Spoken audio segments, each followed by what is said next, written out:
My name is Shin Mayan. Until yesterday, I was the beloved daughter of the wealthy Shin family in S City. Then my whole world fell apart.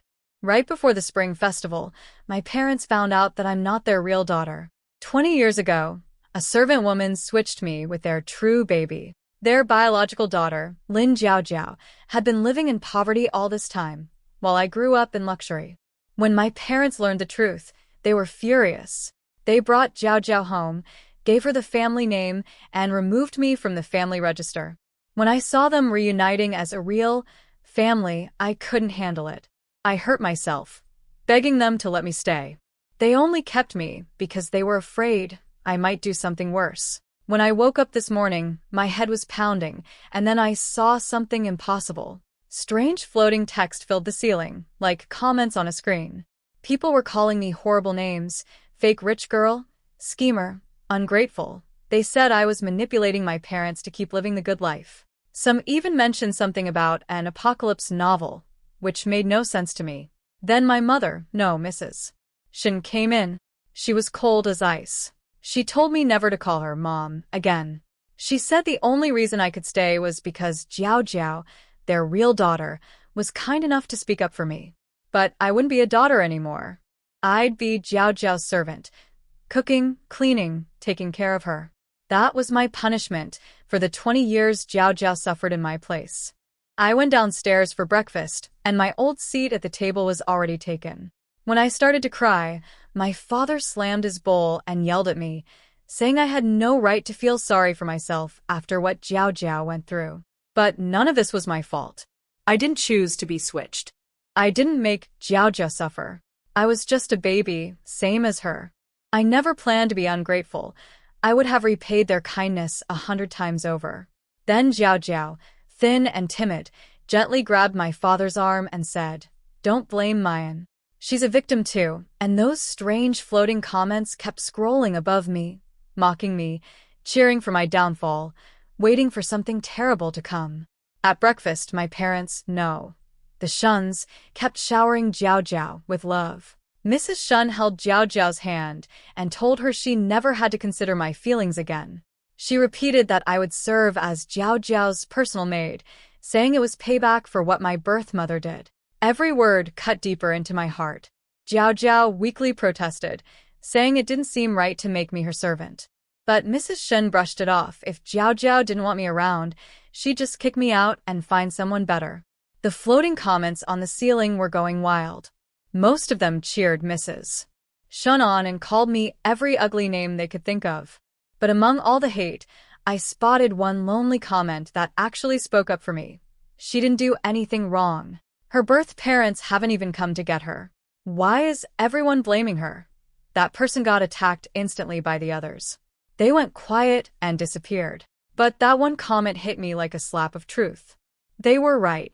This isn't my home anymore. The real daughter is back. I'm the counterfeit. Staying here only reminds my foster parents of what their real child suffered because of my birth mother. I have no right to cling to this life. So, I made my decision. I stood up, and then I dropped to my knees in front of Mr. and Mrs. Shin. "Mr. Shun, Mrs. Shin," I said, "thank you for raising me for 20 years. I know everything is my birth mother's fault.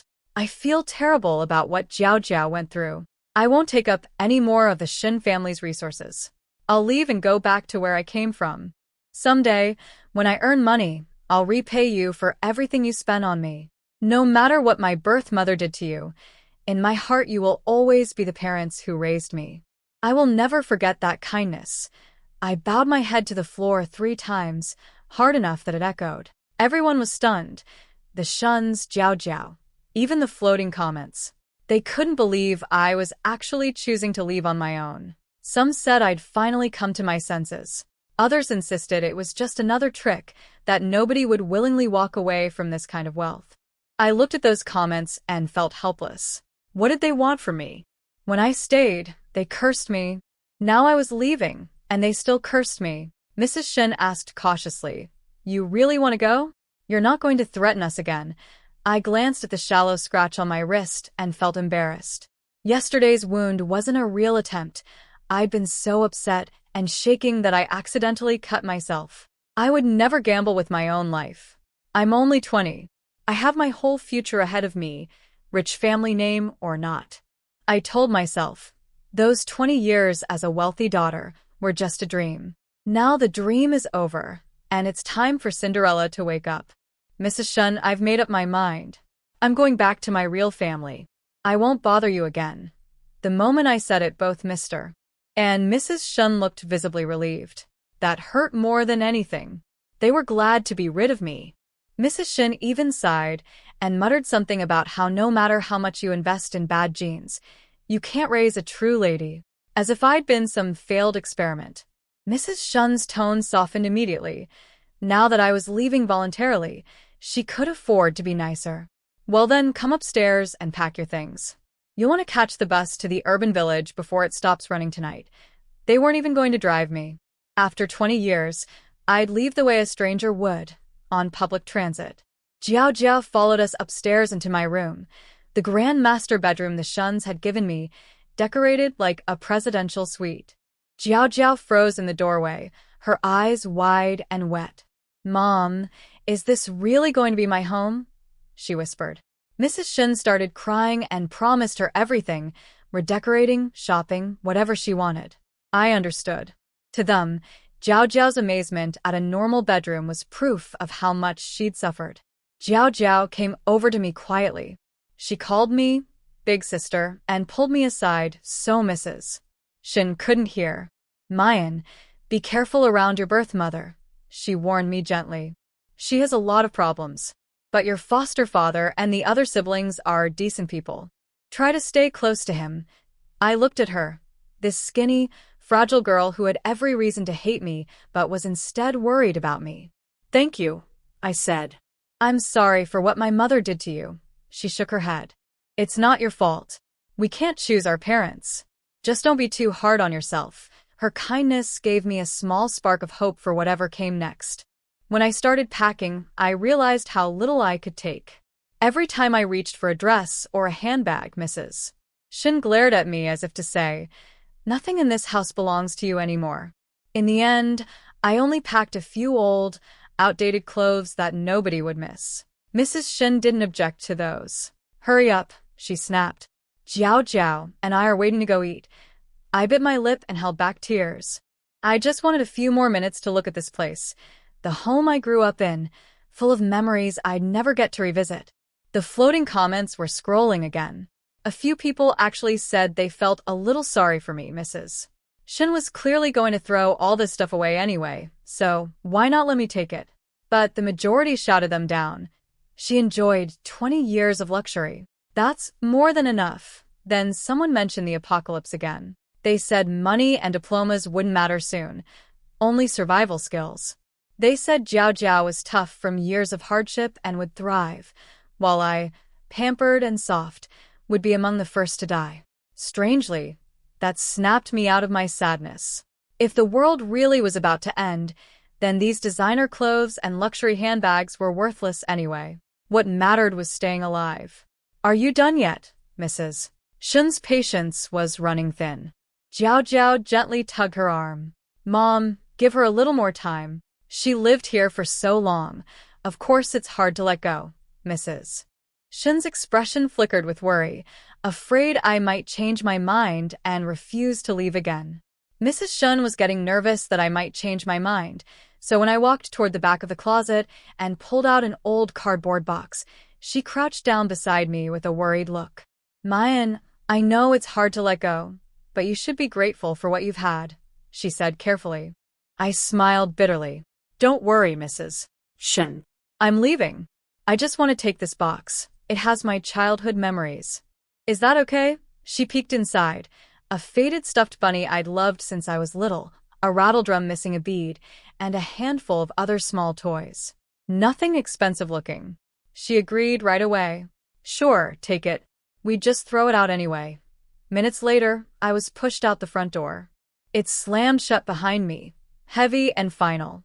Zhang Ma, the housekeeper, dragged me toward the road, muttering the whole way. Stop looking back. This isn't your home anymore. Your scheming mother ruined everything. Nobody here wants you. She left me halfway down the mountain road and walked back without a second glance. I stood there alone, staring at the long winding road ahead, and started walking. The floating comments mocked me, as usual. They laughed at how I had nothing, how I'd taken my old stuffed bunny, like a child who'd cry into it at night. But then something caught my eye, a bright red comment that stood out from the rest. She took Jiao Jiao's golden finger with her. Golden finger? I had no idea what that meant. The comments exploded. They were screaming about a wooden toy shovel in my box, saying it belonged to the main character, and that I had no right to touch it. Apparently, this little shovel could dig up treasures, some kind of magical tool meant for Jiao Jiao. I looked down at the box, confused. The wooden shovel? That was just a toy I got when I was 3. An old lady in a park gave it to me. It wasn't even from the Shin family. It was mine, truly mine, the one thing in that box that my foster parents hadn't bought. The comments kept raging, telling me to put it down, calling my hands dirty, saying I wasn't the main character, so I had no right to use it. That made me angry. They'd been insulting me nonstop, and now they were telling me I couldn't even touch my own childhood toy? Fine. I gripped the little shovel tight, crouched by the roadside, and dug it into the grass, just to spite them. The shovel hit something hard on the very first scoop. I dug again, and out came a chunk of solid gold. I nearly jumped out of my skin. Real gold, right there in the dirt beside a mountain road. About 100 grams, worth over 100,000 yuan at today's prices. I shoved the gold into my backpack, looked around to make sure no one saw, and caught my breath. The comments had completely lost their minds. It's over. She found it. The side character is using the main character's cheat. Is the fake rich girl actually going to make a comeback? I didn't fully understand what was happening, but one thing was clear. This little wooden shovel was real, it was magical, and it was mine. The floating comments were all losing it over the gold I'd found, but I forced myself to stay calm. I wasn't ready to believe in magic shovels just yet. I thought about it. When I was 3, I used to dig in the sand with that little shovel every day. If it was truly magical, I should have discovered that years ago. My foster mother took it away because she thought digging in the dirt wasn't proper behavior for a rich family's daughter, and it had been in that box ever since. I tried digging a few more times in different spots. Nothing. Knew it was fake, I muttered, and tossed the shovel back in the box. Still, I was grateful. Whatever the reason, I'd found a chunk of gold worth over 100,000 yuan. That wasn't nothing. After getting on the wrong bus a few times, I finally made it to the urban village. The contrast with S-City's downtown was shocking. Just 10 kilometers from the gleaming city center, and suddenly everything was crowded. Grimy apartment towers packed so tightly together that the windows looked suffocating. Instead of luxury cars, there were bicycles and scooters. The air smelled like garbage. I couldn't help frowning. An old man next to me on the bus noticed and laughed. Don't look down on this place, girl. Plenty of young professionals live here. The rent is cheap, and it's close to the office towers. Want to rent a room? I've got an attic for a good price. I shook my head and checked the slip of paper with my family's address. A 2-bedroom apartment in an old building. Besides my birth parents, I had an older brother who was already working and rarely home, and a little sister still in elementary school. I figured I could share a room with the little one. Once I settled in, I'd find a job and start earning my own money. I didn't plan on staying long. When the bus stopped, I stepped out into the noisy street, still wearing my designer clothes, completely out of place. That's when a middle-aged man spotted me. He was holding a photograph, staring at me with wide eyes. He rushed over, and by the time he reached me, his eyes were already red. Child. You're Mayan, right? He stood there fidgeting with the corner of his shirt, nervous and cautious, like he was afraid of scaring me away. I already knew who he was, my biological father, Lin Jianbin. But I couldn't bring myself to call him Dad. I'd called Mr. Shin Dad for 20 years. I couldn't just hand that word to a stranger. He offered to carry my things. I stepped back and held on to my bags myself. His eyes dimmed, but he forced a smile. Let's go home, Mayan. I followed him in silence, studying him as we walked. He wasn't what I'd feared. Not a drunk, not a gambler, not some cold, domineering man. He was quiet, a little hunched, clearly aged beyond his years. There was something gentle about him, almost timid. The floating comments told me more about him. They said my birth mother beat him, daily, physically, that he endured it without fighting back. I found that hard to believe. He looked strong enough, so how could a woman bully him every single day? But the comments seemed sure of it. I was starting to get nervous. Jiao Jiao had warned me to watch out for my birth mother, but said my father was a decent person. Looking at him now, I believed it. But if my mother really was the violent, vicious woman everyone described, how would I handle her? Growing up in a Shun household, I'd been trained in manners and etiquette, not survival skills. I'd never even learned how to argue properly. Back in school, when jealous classmates insulted me for being rich, I wanted to fight back, but didn't know how. I literally couldn't think of anything sharp enough to say. What if my birth mother came at me right away, trying to establish dominance? My father looked like a pushover, a man who let his wife walk all over him. He probably wouldn't stand up for me. I took a deep breath and kept walking toward a home I had zero expectations for. After about 10 minutes of walking, we reached the building where my birth family lived. It wasn't one of those towering, packed apartment blocks, but a cluster of low, old houses that weren't much better. I could tell my father noticed the look on my face. He sighed quietly. Mayan, I know it's small. It's nothing like the Shin house. If you really can't stand it.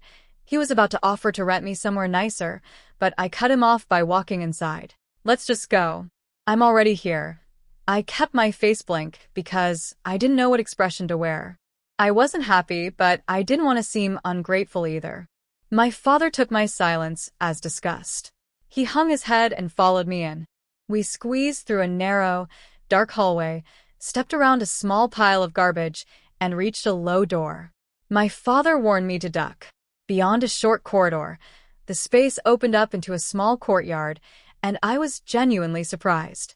It was old, like something from the 1980s, but someone had cleaned it carefully. There were little wildflowers planted here and there, and clean curtains hung over the 3 doors that formed the living space. It was modest but tidy, not the nightmare I'd expected. This is our home, my father said softly. It's small, but your mother keeps it clean. My mother keeps it clean? The evil woman. Does housework? That didn't match what the floating comments had told me at all. Then a voice came from one of the side rooms. Gentle, warm, even more pleasant than Mrs. Shun's. Jianbin, is Mayan home? The door swung open and a woman stepped out. The moment I saw her face, my world tilted. She was beautiful, and she looked almost exactly like me. At least 70% alike. So that's where my looks came from. I'd never resembled anyone in the Shin family, and no one had ever questioned it. Now I understood why. But more than her appearance, it was her eyes that shook me. They were soft and warm, brimming with tears the instant she saw me. She stared at me like she wanted to memorize every detail of my face forever. She reached out to touch me. I stepped back on instinct. Her hand hung in the air, awkward and hurt. Hello? I managed, staring at the ground. My mind was spinning. Was this really the woman who'd hatched a scheme to swap babies? These gentle eyes, you can't fake that kind of tenderness. How could a person like this do something so cruel? The comments were divided too. Some said she didn't look like a villain. Others insisted she was a master-level manipulator, a green tea queen who had perfected the art of appearing innocent. My mother, I suppose I should call her that, didn't push me. She understood I needed time. Instead, she showed me to my room. I clean this up for you, Mayan. You and your little sister Xianwan will share, but I divided the room with a wooden partition. You get the bigger side with the window. Your father built the divider himself. He's a handyman, does carpentry and renovation work. If you need anything, just tell us and we'll get it. I stepped inside. The bigger half of the room was mine. There was a lock on the partition door for privacy. The window was on my side for fresh air. They'd given me, the stranger who'd just arrived, the better space, and squeezed their younger daughter into the smaller half. Both my parents stood at the doorway, fidgeting, waiting for my reaction. My father rubbed his hands nervously. My mother twisted the edge of her sleeve. I felt something tighten in my chest. I almost cried. Because of the floating comments, because of what the Shuns had told me, because of Jiao Jiao's warning to be careful around my birth mother, I had come here expecting a den of monsters. I was ready to be mistreated, bullied, maybe even beaten. But none of that happened. Instead, there was a humble but warm little home, a father who was desperately trying to make me feel welcome, and a mother whose eyes filled with tears every time she looked at me. Someone please tell me, what is actually true? The floating comments were relentless, insisting my mother was a monster hiding behind a sweet face.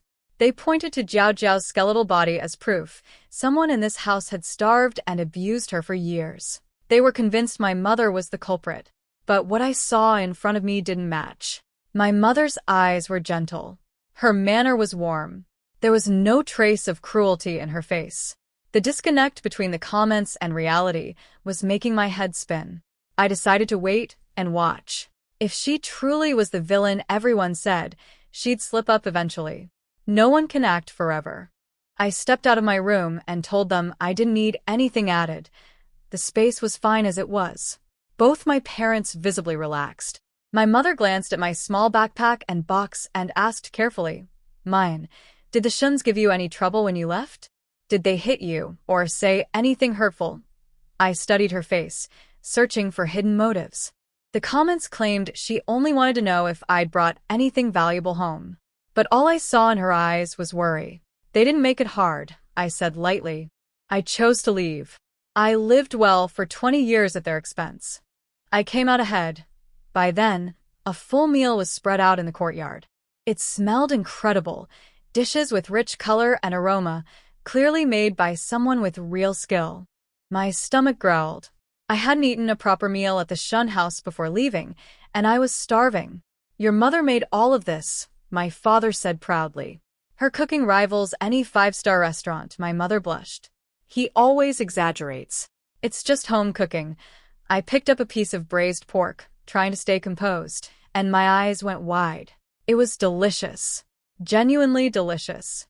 I'd eaten at Michelin-level dinners my whole life, and somehow this home-cooked meal matched or even surpassed them. There was something extra in the flavor I couldn't name. "It's good," I blurted out before I could stop myself. My mother burst into tears. "Eat as much as you want. From now on, I'll cook for you every day." I ate quickly but kept my manners, old habits from my Shin family upbringing. After I finished, I decided it was time to ask the question that had been gnawing at me. I didn't ask directly. Instead, I said casually, "I saw Jiao Jiao before I left the Shin house." Both my parents flinched at the name. They exchanged a glance but said nothing. I pressed harder. "She's skin and bones. The Shuns are devastated. They're going to bring in the best doctors to help her recover, and they're hiring experts to examine her injuries to determine whether she was abused over a long period." That part was true. I'd overheard my foster parents discussing it. If the results confirmed abuse, the Shin family would come down on the Lin family with everything they had. I wanted my birth parents to understand how serious this was. I hoped they'd come clean. The comments agreed with me for once, eager to hear the truth. They said Jiao Jiao had bruises all over her body, that she was in terrible health. They wanted my parents locked up before the apocalypse arrived. I looked at my parents. They were glancing at each other nervously, clearly hiding something, refusing to speak. I lost my patience. "What are you covering up? Don't tell me Jiao Jiao ended up like that on her own. Look at yourselves, you're eating well. The food is amazing." If Jiao Jiao had been eating the same meals, she wouldn't look like a skeleton. The Shin family is powerful and wealthy. "Do you think staying silent will make this go away?" My heart was pounding. I didn't know why I was so angry. Maybe it was sympathy for Jiao Jiao, or maybe it was the fear of discovering that my own parents were truly terrible people. One thing was certain. Something had happened to Jiao Jiao in this house. Until I found out what, I couldn't feel safe living here. My parents hesitated, but when they saw how angry I was, my father sighed, went inside, and came back holding a medical record booklet. "Mayan, Jiao Jiao was sick. We didn't starve her, she has an eating disorder." I flipped through the pages. It was all there, diagnosis after diagnosis for Jiao Jiao. Anorexia, delusional disorder, mania, all documented at S City's top public hospital, one of the best in the country, with different doctors' stamps on different visits. This wasn't something my parents could have faked. They didn't have the connections or the resources to forge records at that level. The floating comments exploded with rage, calling it all lies, insisting my parents had fabricated everything. But I wasn't so sure anymore. My mother wiped her tears and explained. Jiao Jiao always said she didn't belong here. She believed she was meant to be a princess, a celebrity. At first we didn't think much of it and tried to give her what she wanted. But it got worse. She refused to eat commoner food.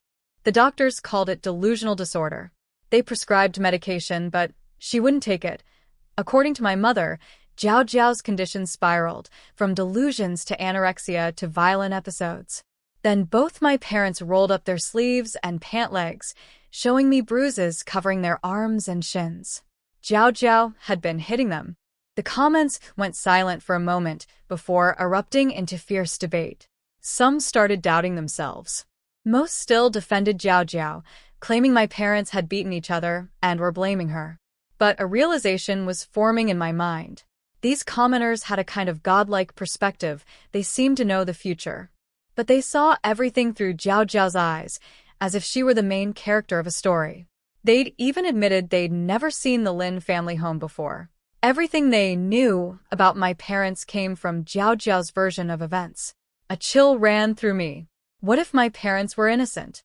What if Jiao Jiao had been the one twisting the truth all along? I cut my mother off mid-sentence. When did you find out Jiao Jiao wasn't your real daughter? My father answered. About 5 years ago. She needed a blood transfusion, and the blood types didn't match. That's when we realized she wasn't biologically ours. But we had no idea how it happened until the Shin family showed up. My mother's eyes went red as she described the day the Shin stormed into their courtyard. Then she told me about the past, how 20 years ago, she'd worked as a kitchen helper at the Shun household while secretly pregnant with me. She hid it as long as she could because the pay was good and the family needed money. Then she went into sudden labor and gave birth to me in a storage room at the Shin estate. She was fired immediately after. Somewhere during that chaos, the babies were switched. But it wasn't her doing. She had no idea how it happened. The comments went wild. Most refused to believe it, but one person raised a quiet point. Could it have been another servant? Can you really guarantee that none of the other staff had dark intentions or a grudge? The comments fell silent. I couldn't process anymore. My head was spinning. I told my parents I needed to rest and went back to my room. Behind the locked door, I pulled out my phone. I wanted to call Mrs. Shin to warn her about Jiao Jiao's medical history, to tell her what I'd learned. I dialed the number still saved as Mommy. The number you have dialed is currently powered off. I tried Mr. Shin's number. Same thing. They'd blocked me. Both of them. My nose stung. I turned off the phone. The messaging apps were flooded, 99 unread notifications from group chats and contacts. I didn't dare open them. After 20 years in high society, I knew exactly how this worked. Now that I'd fallen, those friends wouldn't be reaching out with comfort. They'd be reaching out with mockery. I sat in silence for a while, then my eyes landed on the little wooden shovel, the golden finger, as the comments called it. I picked it up again. One thing I was now certain of, only I could see those floating comments, and they existed for a reason. On impulse, I pressed the shovel against the concrete floor and dug. It cut through solid cement as easily as soft earth. A chunk came loose, and underneath it, a small glowing white orb of light appeared. The comments detonated. She dug out a pocket dimension. I stared at the glowing white orb on the floor, completely stunned. Before I could think, I reached out and touched it, and it shot straight into my body. I flinched, but nothing hurt. The floating comments explained it instantly. I just absorbed a pocket dimension. A personal storage space, 1 square meter wide and 5 meters tall, that existed inside me. Time inside it was completely frozen. Anything I stored would stay exactly as it was, forever. Food would never rot. Nothing would decay. I tested it right away. With a single thought, the wooden shovel vanished from my hand and appeared inside the space. Then I sent the gold nugget in too. It was incredible, like a secret vault that no one could ever find or steal from. The comments also revealed the shovel's rules. It refreshes every 3 hours, so I can dig a maximum of 8 times per day. What comes out is completely random. They cursed my luck and insisted the shovel rightfully belonged to Jiao Jiao. I set an alarm for the next dig and lay down to rest. Looking around the room my parents had prepared, I felt a pang of guilt. They'd given me the bigger half, the side with the window, the desk, the computer, even an electric blanket under the sheets. My little sister's side was tiny by comparison. I was the older one. I should have been the one making sacrifices. But they were so afraid I'd feel the gap between this life and the Shun household that they gave me the best they had. I fell asleep and woke to my alarm and the sound of chattering outside. My little sister was home from school. Before going out, I grabbed the shovel and crawled under the bed. I dug into the concrete floor and out rolled a large bottle of cola. I was disappointed. I'd waited 3 hours for soda, but the comments lost their minds again. Apparently, this was no ordinary drink. It was a special stamina cola that could restore physical energy. I stored it in my pocket dimension for later. Then I heard rustling on the other side of the partition door. I pulled it open, and a small body tumbled through. My little sister Lin Xianwan had been pressing her ear against the door and fell right at my feet. She scrambled up immediately, tiny but full of attitude, hands on her hips, glaring up at me. "So you're my real big sister?" Lin Mayan, she looked nothing like me. She took after our father, with big round eyes and a small mouth, chubby pink cheeks still carrying baby fat. She was adorable. I felt an instant warmth toward her. "That's me." "And you're Lin Xianwan." She humphed and looked away, pretending to be unimpressed. "I'll give you an 8 out of 10. You're pretty, nice figure." "Mom and Dad said you suffered out there?" "Doesn't look like it." "I heard the Shin family is super rich. Why'd you come back?" "Did they dump you?" She was only 10, but sharp as a tack. I smiled softly. "Yeah, they didn't want me anymore." Her nose scrunched up and her eyes went red. Then she burst out. "Screw them. How dare they not want my sister? They don't want you." "Well, I do. Mom and Dad want you too. And Big Brother, he's the sweetest person ever. He'll want you too. So don't you dare cry. You've got us now." That broke me. My nose burned and my vision blurred, and I finally shed my first tear since arriving at this home. This little firecracker of a sister was standing up for me, a stranger she'd just met, who'd taken her space and her parents' attention. I realized something then. Even after losing the Shun family, I could still feel warmth. And somehow, the warmth here felt more real, more pure, than anything I'd known in that mansion. "Don't cry, don't cry. If Mom and Dad see, they'll think I'm bullying you." Xianwan frantically broke a piece of chewing gum in half and shoved it into my hands, then leaned in close with her big round eyes to check if I'd stopped crying. She looked so funny and adorable that I couldn't help but laugh. When she saw me smile, she broke into a goofy grin too. "Sis, you're way better looking than my old sister. You have no idea how dramatic that one was. When she was here, I had to squeeze into Mom and Dad's room to sleep. Now I finally have my own little bed." She flopped onto her small mattress with pure satisfaction. I asked if she'd never had this room before. "Are you kidding?" I didn't dare fight her for space. She took an entire room to herself. I slept with Mom and Dad, and Big Brother had to sleep on the floor in the living room. I frowned. Xianwan didn't seem like she was lying. This painted a very different picture of Jiao Jiao than the one the floating comments kept defending. The comments, predictably, attacked Xianwan, calling her a brat, a little liar, saying she was the one who'd hogged the room and squeezed Jiao Jiao into a corner. By now I'd noticed the pattern. Anything involving Jiao Jiao triggered blind loyalty from the commenters. They'd twist every fact to protect her. I had my own eyes. I'd judge for myself. Then Mom called us for dinner. Xianwan leaped up and sprinted toward the courtyard, then remembered me, ran back, grabbed my hand, and dragged me out. "Sis, hurry up. Mom's cooking is the best in the universe. When my parents saw me smiling, they exchanged a quiet, relieved look. Apparently, they'd been worried Xianwan would reject me. She and Jiao Jiao had never gotten along, and the little one had always been hostile toward her. At the table, Mom kept piling food onto my plate, watching my reactions with hopeful eyes. "Tell us if there's anything you want to eat, anything at all. Don't be polite. This is your home," Xianwan pouted. "Mom, I'm your daughter too. How come you never ask me?" Mom playfully scolded her. "Fine.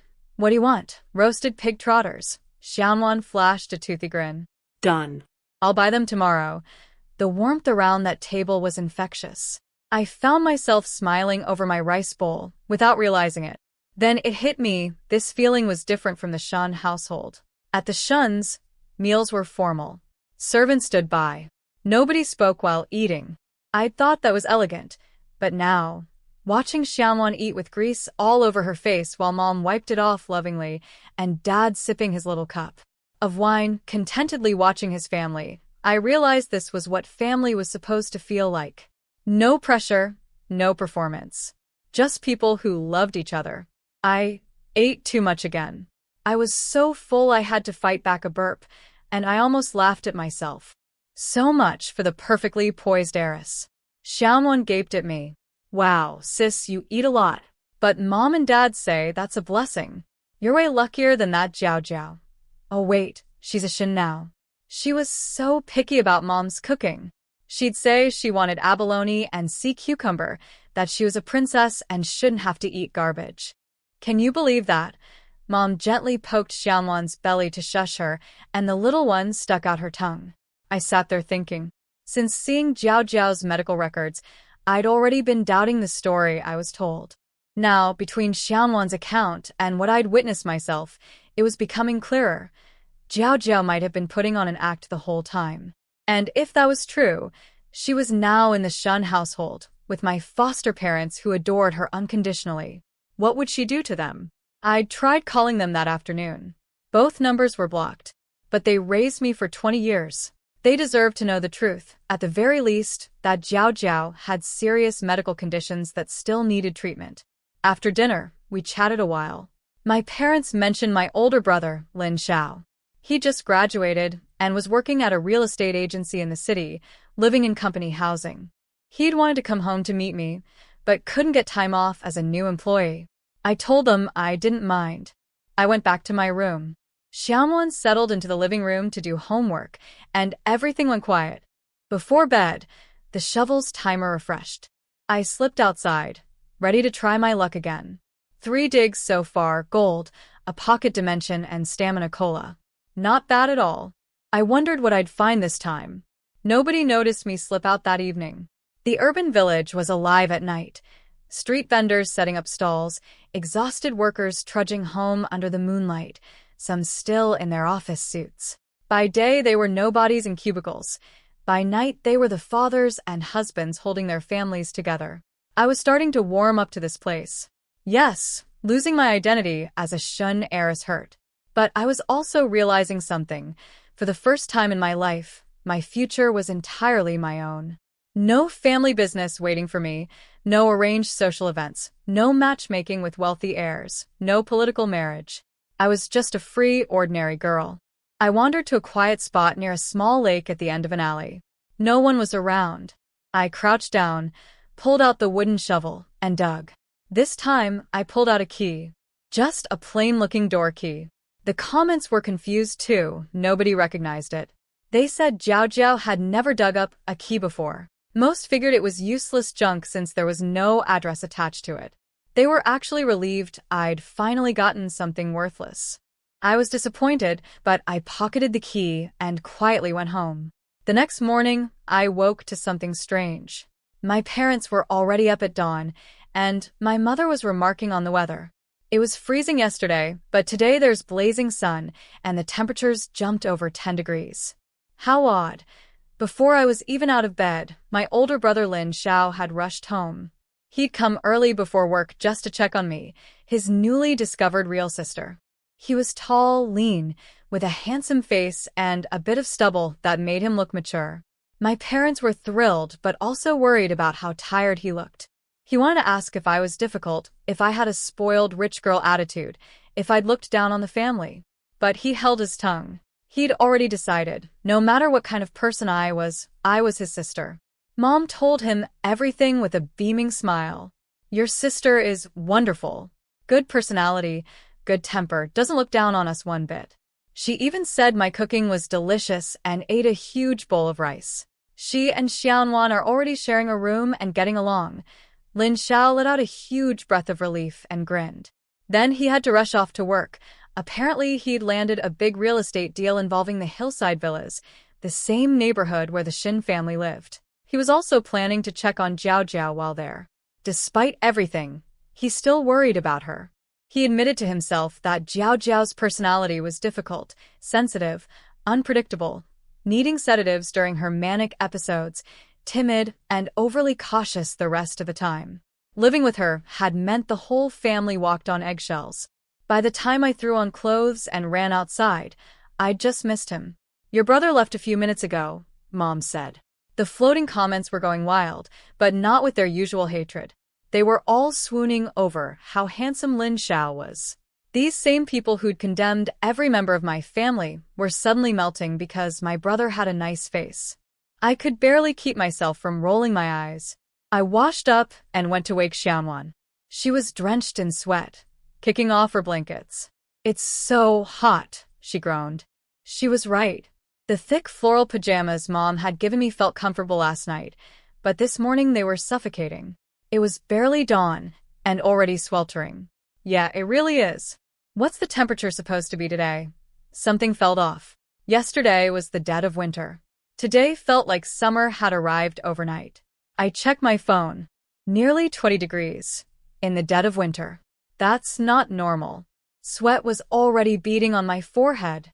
I stripped off the thick padded jacket and threw on something lighter, my heart racing with a bad feeling I couldn't shake. The floating comments confirmed my fear. The apocalypse is coming. They cheered, like spectators settling in for a show. According to them, this freak weather was just the beginning. People would dismiss it as a random warm spell, welcome spring with open arms, and then the nightmares would start. Natural disasters, one after another. A survival game for all of humanity. 3 months. That's how long I had. I must have gone pale, because Xiaomon took one look at me and screamed for Mom. She's got low blood sugar. Get her some pig trotters. Mom came rushing over with milk and a steamed bun, her face tight with worry. I snapped out of it and tried to reassure her. Mom, hai fine. I was just overheated from wearing too much. Then I froze. I'd called her Mom. She froze too. The plate slipped from her hands and crashed on the ground. Her hands shook as she grabbed my shoulders. What? What did you just call me? I looked at her. This woman who'd been nothing but gentle, who'd cooked for me, cleaned a room for me, watched me with tearful eyes since the moment I arrived. Whatever the truth was about the baby swap, she was my mother. She loved me. That much was real. I smiled and said it again. Mom. She burst into tears and pulled me into her arms. My good girl. Mama's so sorry. I lost you. I let you get taken away. Xianwan barreled over and squeezed herself into our hug, and for a moment, the three of us just held each other. The comments, of course, mocked us. They cursed us, wished we'd die together in the apocalypse, called my mother a liar. They made me angry, truly angry this time. Their cruelty had no limit. Fine. I would find the truth myself. And more importantly, I would not die. I would survive whatever was coming, and I would keep my family alive too. Every last one of them. After Xianwan left for school, I sneaked one more dig in the courtyard. This time the shovel pulled out another white light orb, bigger than before. My pocket dimension expanded from 1 square meter to 10. The height stayed the same, but the floor space was now enormous. Perfect for stockpiling. I had a plan now. 3 months to prepare. Whether the apocalypse was real or not, I wasn't taking chances. I left the village and headed into the city. First stop, the gold shop.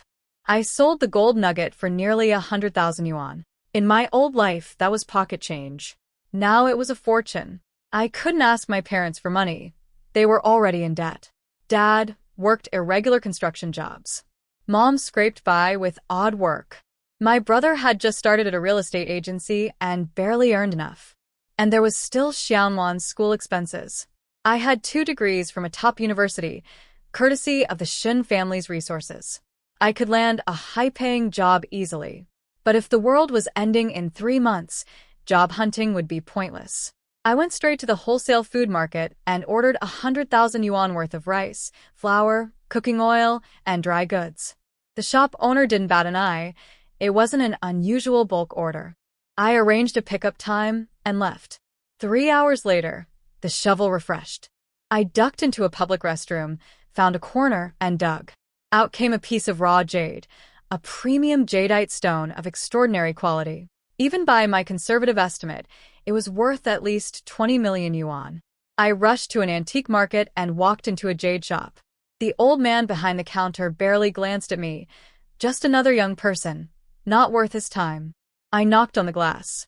"Do you buy raw stones?" he yawned. "Depends. Regular jade, no. High-quality gemstones, maybe. What about jadeite?" His eyes snapped open and he sat bolt upright. "Yes." The deal went smoothly. The old shopkeeper was honest. He offered 23 million yuan for the jadeite stone, but wanted to pay in installments. I wasn't interested in waiting around for payments, so I offered a 3 million discount for immediate cash. He happily agreed, and 20 million landed in my account on the spot. I walked out of the antique market feeling lighter than I had in days. The floating comments were predictably furious, screaming about how I was profiting off Jiao Jiao's golden finger. Then one of them said something that made the whole chat go dead silent. "Wait, why is she stockpiling supplies? How does she know the apocalypse is coming?" I smiled to myself. "How do I know?" Because you all told me. Whether the end of the world actually comes or not, I'm not losing anything. Every yuan I have came from the magic shovel. It's all free money. If doomsday never arrives, I'll just have a lot of rice and cooking oil. I went back to the wholesale market and placed more orders. 3 million on rice, flour, and cooking oil across several different shops. Another 3 million on canned goods, dried foods, and seasonings. I held on to the remaining 14 million. I wanted to buy a house. But what kind and where? I needed information, so I used my old trick. I muttered out loud, as if talking to myself. With all this money, maybe I should buy a nicer place. That little house in the urban village is beneath me. The comments took the bait immediately.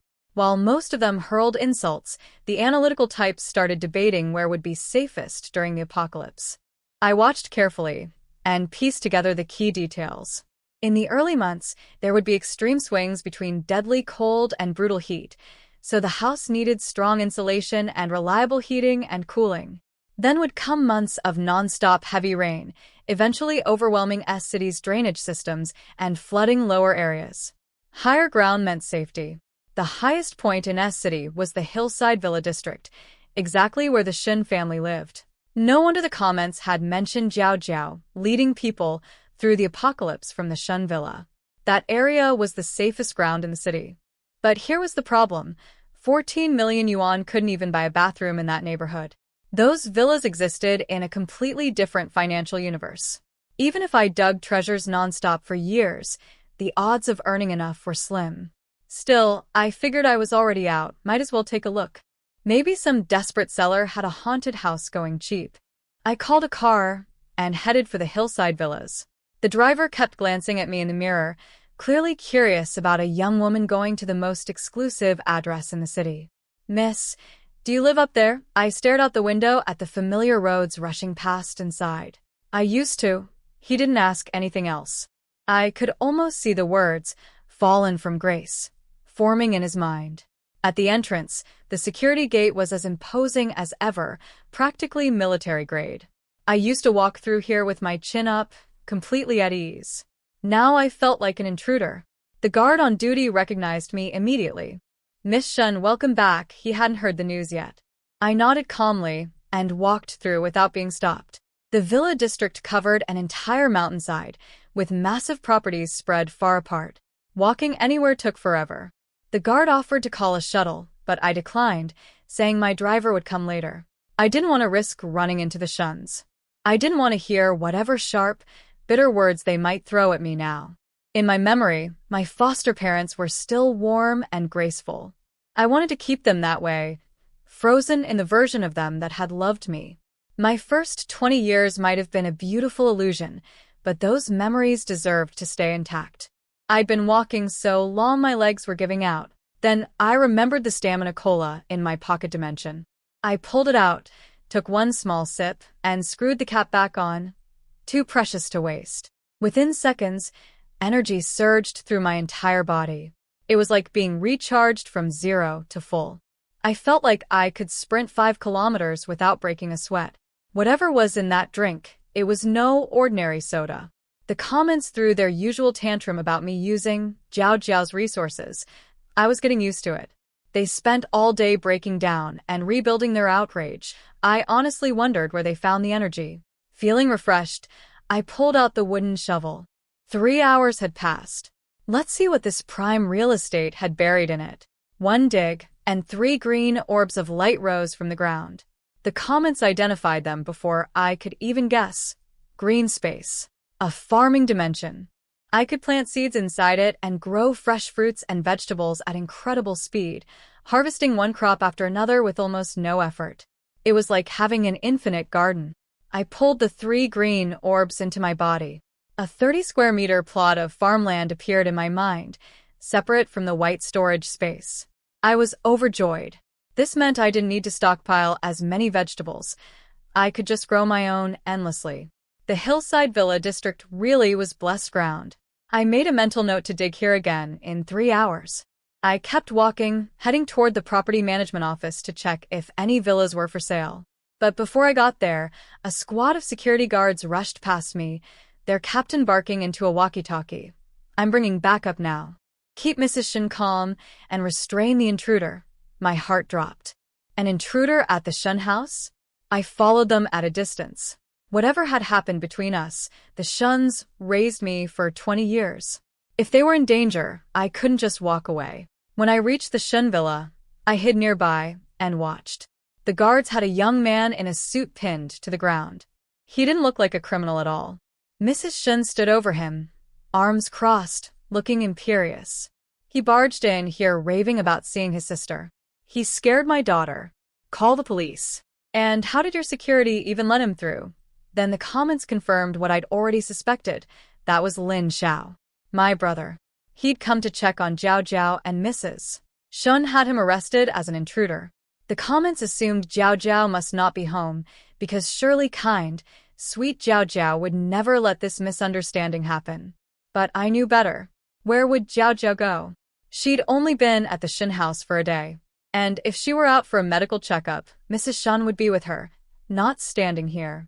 Then I caught it, a shadow flickering past the second-floor bay window. I recognized the silhouette instantly. Jiao Jiao. She was home. She'd seen everything. And she wasn't coming down to help. My blood went cold.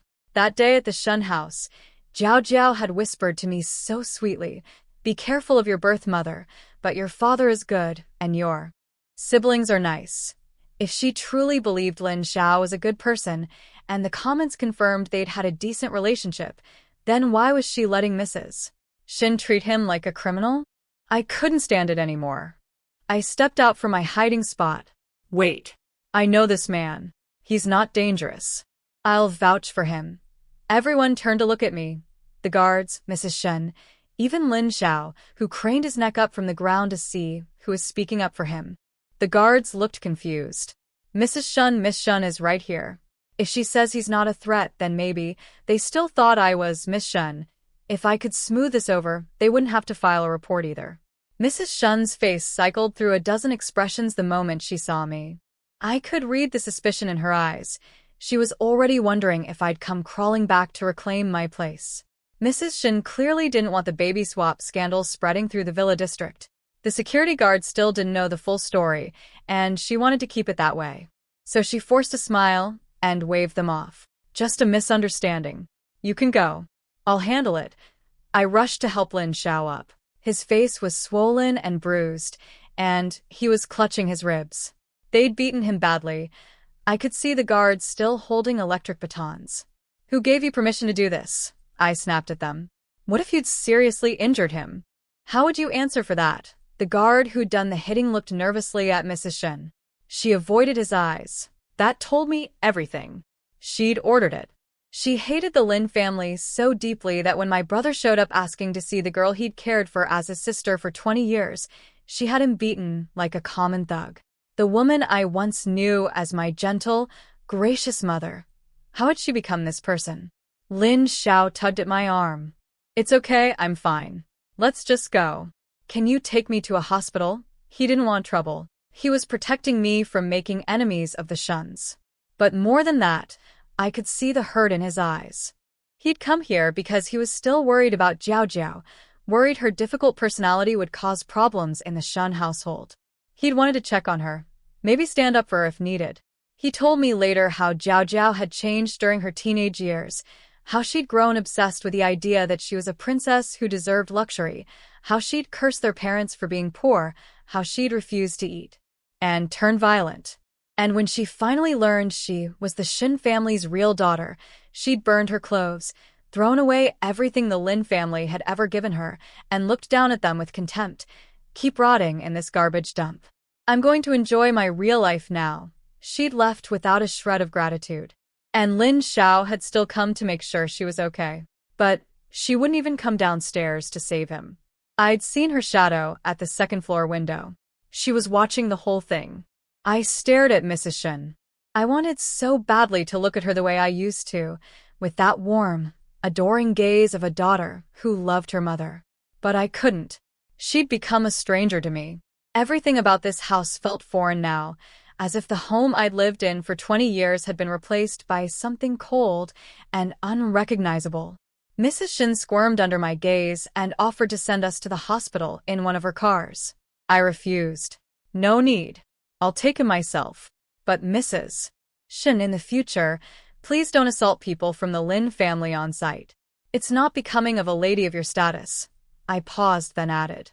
Also, what happened 20 years ago may not be what you think. You should investigate. I believe the Lin family had nothing to do with it. I turned to leave, supporting Lin Zhao's weight. Then, without looking back, I said one last thing. By the way, Jiao Jiao is ill. She needs regular treatment at the city hospital's psychiatric department, almost every month. If you have time, Mrs. Shun, I'd suggest taking her soon. Don't let her condition get worse. I walked away feeling strangely clear-headed. I'd originally planned to verify Jiao Jiao's medical records myself before saying anything. But after watching my brother get beaten while Jiao Jiao hid upstairs doing nothing, I changed my mind. Let the Shuns find out for themselves. After the hospital confirmed Lin Zhao's injuries were only surface level, we sat down at a restaurant together for the first time. He was visibly nervous, stealing glances at me, unsure what to say. I could tell he was wondering whether someone raised in a mansion would ever truly accept a family like ours. I let him look. When the food arrived, and he still hadn't spoken, I sighed. I know you have questions. Just ask. He was only 4 years older than me, but my education and experiences far outpaced his. I couldn't quite see him as a big brother, yet. Not in the way the word implied. But he was family. And today, he'd gotten hurt because of the same girl who'd smiled at me so sweetly just 2 days ago. That gap between Jiao Jiao's words and her actions was growing harder to ignore. Sitting across from my brother in a tiny roadside restaurant, I noticed something funny. The roles between us felt reversed. He was the older one, but he was nervous and tongue-tied, while I sat there calmly waiting for him to speak. Eventually, he just told me to eat. The place was nothing fancy, a greasy little diner with questionable hygiene. But I picked up my chopsticks without complaint. When Lin Xiao saw I wasn't looking down on his choice of restaurant, I could feel him relax. "Why were you at the Villa District?" he finally asked. "Looking for a house," I said. It was just a coincidence. His face fell. He assumed I wanted to move out of the urban village because it wasn't good enough for me. I could practically hear his thoughts, blaming himself for not earning enough to give the family a better home. He reached into his pocket. "I've got some savings. It was supposed to go toward the family debt this month, but I've got a big deal about to close. Take this money and rent somewhere nice. I wasn't interested in his rent money. I was interested in the debt. Tell me what's really going on with the family's finances. The floating comments jumped in with their version. They said my mother was a brother-obsessed enabler who bled the family dry for her relatives. But I'd learned not to trust the comments. Everything they knew came from Jiao Jiao, and Jiao Jiao's credibility was crumbling by the hour. Lin Xiao hesitated, then told me the truth. His voice was flat, but I could hear the years of frustration underneath. The debt was real, and it was connected to our mother's side of the family. Her relatives were shameless, demanding money constantly, throwing tantrums when refused, spreading nasty rumors, blocking our doorstep. The worst was our uncle, Mom's older brother. He was a gambling addict who'd racked up massive debts, then actually led his creditors straight to our house. After that, dangerous people started watching the family. With a 10-year-old like Xianwan to protect, our parents had no choice but to start paying off our uncle's debts just to keep everyone safe. Mom and Dad are too kind, Lin Xiao said quietly. Uncle kneels on the ground, crying and threatening to cut off his own hand, and they cave every time. He knows exactly what kind of people they are, and he exploits it. But don't worry, he added, straightening up. There's only about 1.3 million left. I'm not telling you this so you'll help pay. I've got it handled. This family won't fall apart. I said nothing. I had over 14 million yuan sitting in my account. I could wipe out that debt in a second. But if our families suddenly showed they had money, that parasitic uncle would come sniffing around again, worse than ever. So I kept quiet. That night, lying in bed, I thought it over. The debt would have to wait. I had bigger priorities. In the morning, I dug under the bed before even getting up. This time, a 20 square meter white storage space. My pocket dimension was now 40 square meters total, a proper room. I planned to put shelving units inside to organize smaller items. Over the past day, I'd also dug up 2 more gold nuggets and something truly unexpected, a contract document. It was an offer for a free, safe house renovation, a complete fortification of any home for the holder.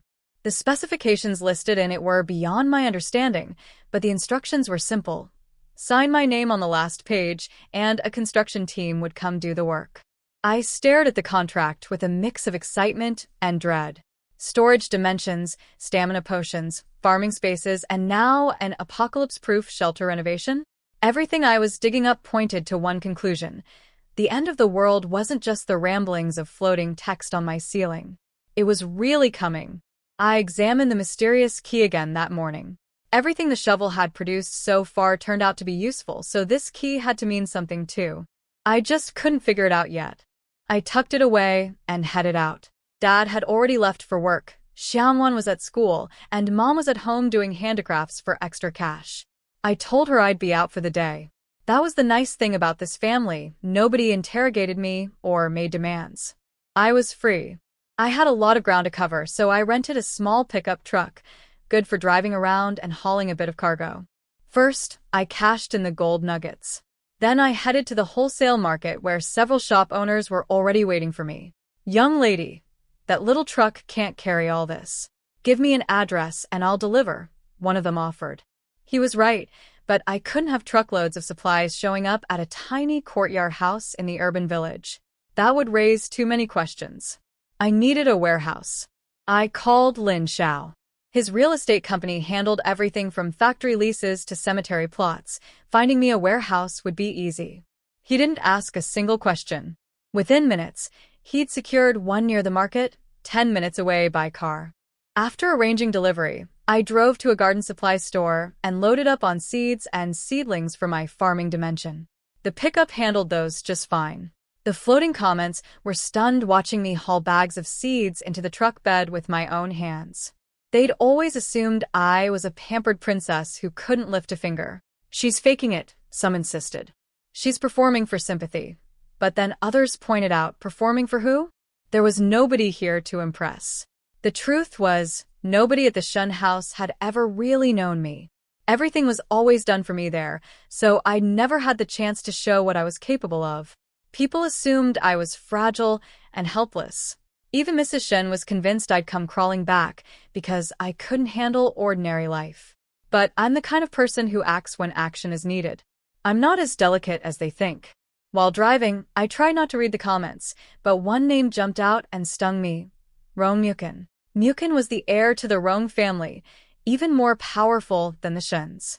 We'd grown up as neighbors in the hillside villas, childhood sweethearts. After my coming-of-age ceremony, he'd quietly promised me, once he took over the family business, he'd marry me and give me a life everyone would envy. I'd believed him completely. We were perfect together. Our names even shared the character, Mu, like a couple's matching set. But now? I was a fake heiress with no family backing. The Rome family would certainly know the news by now. And Mukin hadn't called, hadn't texted, hadn't sent a single word. Not even a, "How are you?" That silence told me everything I needed to know. I pushed the sadness down and kept driving. By late afternoon, I reached the warehouse. Lin Xiao was already there. He watched in stunned silence as delivery trucks rolled in one after another, filling the space to the ceiling. Tons of rice, barrels of cooking oil, crates of canned goods. When I paid the final invoices, several million yuan in transfers, I didn't bother hiding the amounts from him. His eyes went wide. Where did she get millions of yuan? Did she bring it from the Shun house? Why is she stockpiling enough food for years? But when the last truck left and we stood alone in the packed warehouse, all he said was, "Are you starting a grain trading business? Need any help?" He didn't ask where the money came from. He didn't demand explanations. He just offered to help. I appreciated that more than he knew. My brother had boundaries. He respected mine. That mattered, especially now when I was still deciding how much of my new reality I could trust anyone with. I didn't tell Lin Xiao about the apocalypse, partly because he wouldn't believe me, and partly because I still hadn't decided whether I'd face the end of the world alongside this family. Call me selfish. Call me cold. I don't care. What the Shuns did to me taught me a brutal lesson. 20 years of love, thrown away overnight. They discarded me like I was a leech clinging to their wealth. Maybe they had their reasons, but it showed me that no relationship is guaranteed. People can go from loving you with all their heart to wanting you gone in an instant. The only person I can truly rely on is myself. So, I told Lin Xiao the supplies were for a friend who'd send trucks to pick them up later. He clearly didn't believe me, but he didn't push. I respected that. Before leaving, he mentioned he had to visit the Hillside Villa district, something about a property transfer where the new owner had never shown up to claim the house. Strange. Who inherits a villa in S-City's most exclusive neighborhood and doesn't bother collecting the keys? After he left, I locked myself in the warehouse. The shovel had refreshed. I dug in a corner, and 2 black orbs of light emerged. Black space. A new type of dimension I hadn't seen before. 20 square meters, pitch dark inside, and completely mysterious. I tried storing rice in it. Wouldn't go in. Tried entering it myself. Couldn't. Tried putting ants inside. Nothing worked. Even the floating comments were stumped. Jiaojia had apparently never dug up a black space. For once, they didn't curse me. Some were actually curious, even excited, speculating it might be more powerful than the white or green spaces. I noticed the hostility toward me was fading slightly. With no answers, I set it aside. I organized some grain into the white storage space, now 40 square meters, and scattered corn seeds into the green farming space to test whether it really grew crops on its own. I was about to drive home when I remembered Lin Zhao's errand at the Hillside Villas. Curiosity got the better of me, and honestly, I didn't want him getting beaten up by the Shuns again. So, I turned the truck around and headed for the mountain. At the gate, the night guard stopped me. One recognized me and looked confused, the former Miss Shen, driving a noisy little pickup truck at night. Then another guard stepped forward, smirking. Miss Shen? She's not a Shun anymore. Why bother being polite? News of the baby swap had spread through the entire villa community by now. Every gardener and janitor knew. The smirking guard puffed up his chest. Lin Mayan, you know the rules. Someone like you doesn't have clearance to enter. Unless a resident comes out to escort you. Maybe call Mrs. Shun and ask her to let you in. His tone dripped with contempt. Days ago, this same man would have bowed and scraped before me. Now that I was nobody, he could finally look down on someone. It clearly made him feel better about his own life, proof that the rich were no better than him once you stripped away the title. I stood there in front of that gate, feeling the full weight of how fast the world turns on you when your name changes. I watched those guards' faces and took it all in. 2 days ago, these same men had competed with each other to salute me, to open doors, to smile and bow. Now they were openly sneering. 2 days. That's all it took to learn what fair weather friends really means. When you fall, even stray dogs feel brave enough to bark at you. I tried to brush it off with a smile, but they wouldn't stop.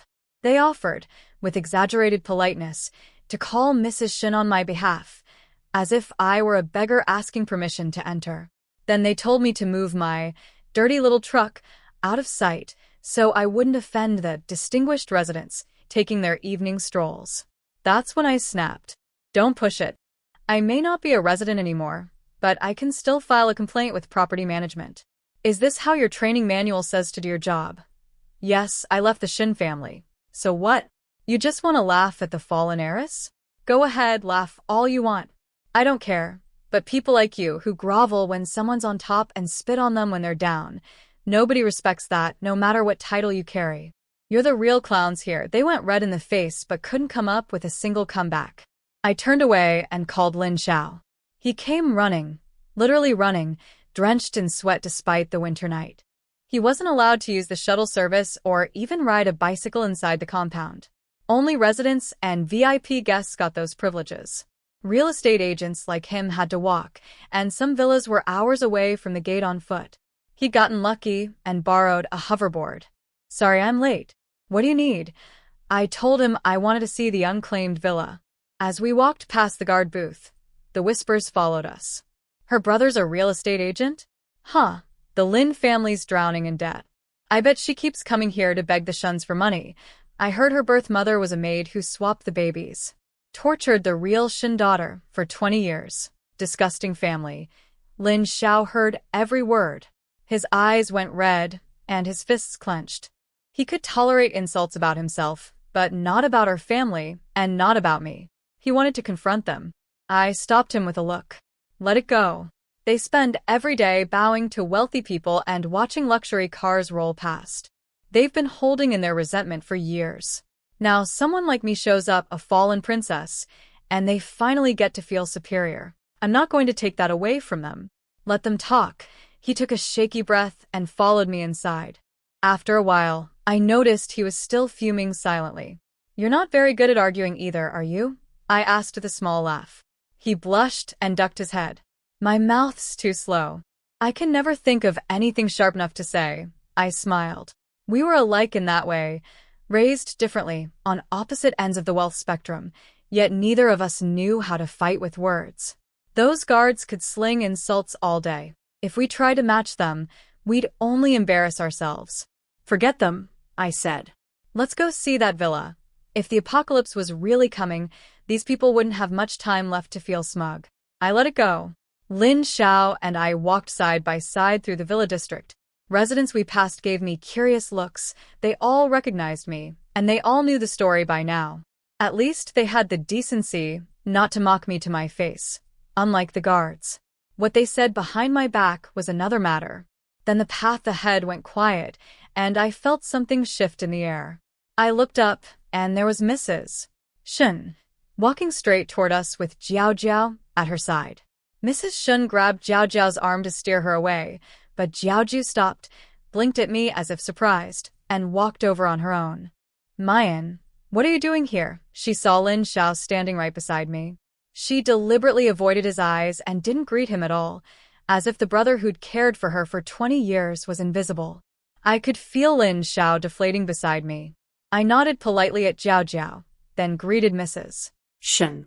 She barely acknowledged me. I could read her thoughts. Why does this girl keep showing up? Mrs. Shun tugged Jiao Jiao's arm. Come, darling. We have that high society banquet tomorrow, lots to prepare. Let's not waste time here. Jiao Jiao let out a little gasp. Oh right. I almost forgot. I still have 18 gowns to try on. We should hurry. Then she turned to me with an apologetic smile. Sorry, Mayan. There's this big banquet tomorrow. You know how it is, my first time attending something this grand. I need to try on all the dresses and match each one with the right makeup look. I'm so nervous, she paused, then added. Oh, by the way, all those clothes you used to wear and your handbags? They've been thrown out. I told Mom and Dad I wouldn't mind using your old things, but they insisted on buying me everything new. Said they owed me 20 years. So it all got tossed, but I think the bags are still at the garbage collection point packed in boxes. They're probably not too dirty. If you still want them, you could go pick them. I cut her off. Mrs. Shun, my brother, and I have things to do. We won't keep you. Let's go, brother. I took Lin Zhao's arm and walked away without looking back, leaving Jiao Jiao mid-sentence with her mouth still open. Mrs. Shin muttered behind us about bad manners and inferior genes. I didn't turn around. The floating comments were strangely quiet. Normally, any appearance by Jiao Jiao sent them into a frenzy of worship.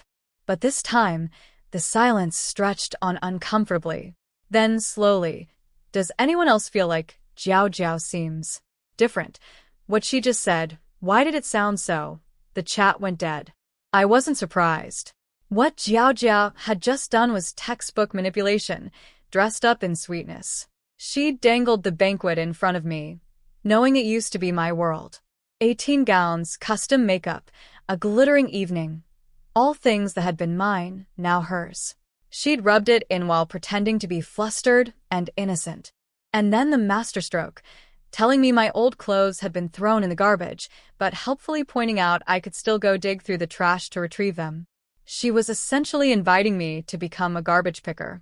The comments called me the green tea schemer. Jiao Jiao was the real one, and not even a clever one. Anyone paying attention could hear the poison underneath the sweetness. Even Lin Xiao, who rarely caught onto social games, looked sick to his stomach. I sighed. Don't dwell on it.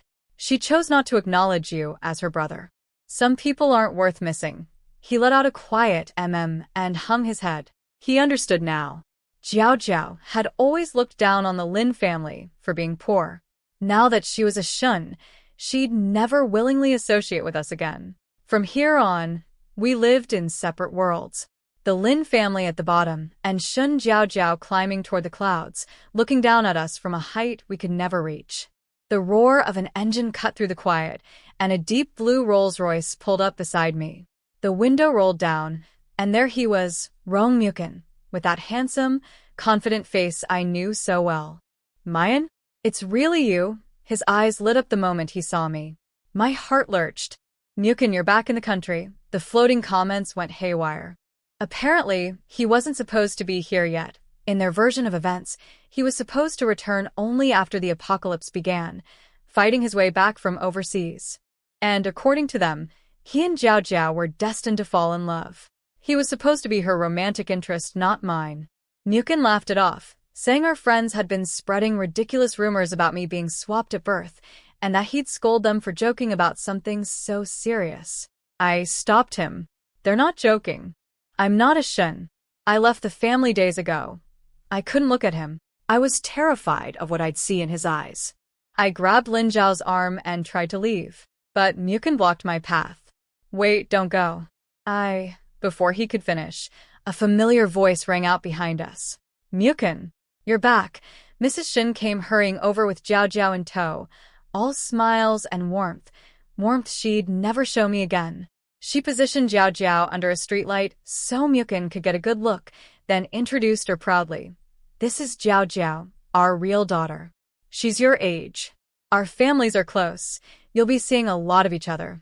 Jiao Jiao stole a quick glance at Mukin and looked away, playing shy. But I caught something in her expression, a flash of calculation behind the bashfulness. Mukin barely acknowledged her. He nodded once and turned back to me. Mrs. Shun, I need to talk to Mayan. Could you? Mrs. Shun's eyes darkened. She launched into the full story, the swap, my servant mother, my carpenter father, laying it all out for Mukin in the most damaging way possible. Then she and Jiao Jiao clung to each other and wept about Jiao Jiao's 20 years of suffering. I wanted to run, but Mukin was still standing in my way. Lin Xiao read the situation. He stepped between us, shielding me. We have somewhere to be. Please move. Mukin looked conflicted. He wanted answers, but he could see that pressing the issue in front of Mrs. Shen would only make things worse for me. So instead, he offered to drive us. I was about to refuse. Then I caught Mrs. Shen's warning glare, and Jiao stealing another hungry glance at Mukin when she thought no one was watching. Sure, I said. Give us a ride. Lin Xiao took the front seat. I opened the back door myself. As I did, Mrs. Shen leaned in close, her voice a venomous whisper. Don't forget what you are now. Don't you dare use your old identity to trick Mukin into staying with you. The Rong family would never accept the daughter of a carpenter and a maid as their eldest son's wife. Kill that fantasy now. Her words stung like needles. Her eyes were sharp as knives. How had she become this person? We'd been mother and daughter for 20 years. Even if that bond was broken, did she really have to treat me like an enemy? The cruelty in her voice went beyond anger. It was personal, deliberate, vicious. The woman standing before me was nothing like the mother I remembered. Nothing at all. The Rolls-Royce glided away, leaving Mrs. Shen and Jiao behind on the road. I could picture Mrs. Shen stomping her feet in fury. The floating comments were split down the middle for the first time. Some defended Mrs. Shen's contempt for my lowly parents. Others pushed back. My dad's a handyman too, and he's the greatest man I know. There's nothing shameful about honest work. The debate raged, but supporters of Jiao still outnumbered mine. Inside the car, Mukin kept staring at me. I couldn't take the silence, so I spoke first. Just ask. Don't overthink it. He hesitated. So I told him everything. The swap, my birth mother working as a kitchen helper at the Shen estate, the babies somehow getting switched, neither family realizing for 20 years. They kicked you out? He asked quietly. I chose to leave. They blame my family. Staying would have been unbearable. He went quiet again, and my heart was pounding. I turned to face him. Mukin, now that I'm nobody, will you still consider me a friend? What I really wanted to ask was, do we still have a chance? But I'd lost the right to ask that. We'd never officially been together, just two people in a long, comfortable, almost romance, dancing around a confession neither of us had made. I wasn't his girlfriend. I was just the girl who used to be worthy of him. I stared at him, desperate for reassurance. If he'd said something like, I don't care about your family name, I only care about you, I think I would have broken down crying on the spot. He hesitated. That pause, just a fraction of a second, told me everything. Then he smiled and said all the right words. Of course. I don't care if you're a Shun or a Lin. We're the same as before. If you ever need help, just call me. His voice was warm and sincere. But the fire that used to burn in his eyes when he looked at me? Gone. I smiled back and said nothing. The comments confirmed what I already knew. He hesitated. It's over between them. They cheered for Jiao and Mukin as the destined couple, calling me delusional for thinking a man of his status would marry a carpenter's daughter. The car fell into painful silence. Mukin opened his mouth several times, but never found the words. We're here, Lin Xiao said from the front seat, mercifully breaking the tension. I stepped out of the car and looked up and froze. The villa Lin Xiao had come to inspect was positioned on the highest tier of the hillside, directly above the Shen estate and even closer to the Rong family residence. The most prime location on the entire mountain. What kind of coincidence was this? Want to come inside with me while I work? Lin Xiao offered gently. He couldn't know the details, but he could sense I was hurting. I took a deep breath, about to answer, when I felt something stir inside me. The mysterious key, the one I'd stored in my pocket dimension days ago, the one whose purpose I'd never figured out. It moved. No way. Could it really be this perfect? I discreetly pulled the mysterious key from my pocket dimension. It was vibrating in my hand, practically straining to fly toward the door. And deep in my gut, I felt an absolute certainty. This key opened this villa. Mukin gazed up at the building curiously. I've lived nearby my whole life and never once seen the owner. Mayan, do you know who lives here? I shook my head. Plenty of ultra-private billionaires owned homes in this district and never showed their faces. Lin Xiao unlocked the front door with a key from his company's commission file.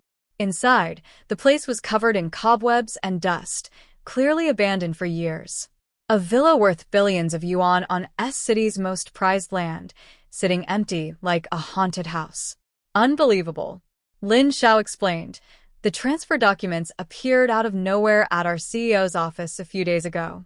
Nobody remembers how they got there, but all the paperwork is legitimate and properly filed. The original owner apparently died abroad. There's a huge sum held by a third-party institution. Our company gets paid once the transfer is complete. The catch is, the new owner's name wasn't provided. We just have this. He held up a fingerprint scanner. Whoever matches this print is the rightful heir. A few days ago, right when I dug up the key, my heart was racing. I reached over and pressed my finger against the scanner before Lin Xiao even finished his sentence. Beep. Fingerprint match confirmed. I stood there, stunned. The golden shovel had done it again. Lin Xiao's jaw dropped. Mukin pointed at me in disbelief. The heir is you? You know the owner. Lin Xiao was practically bouncing. My own sister is my client. This is incredible. I pulled out my key and tested it against the front door.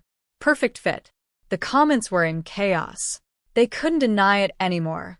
In my hands, the golden shovel produced treasures at a rate that apparently surpassed even what Jiao Jiao had achieved in their version of events.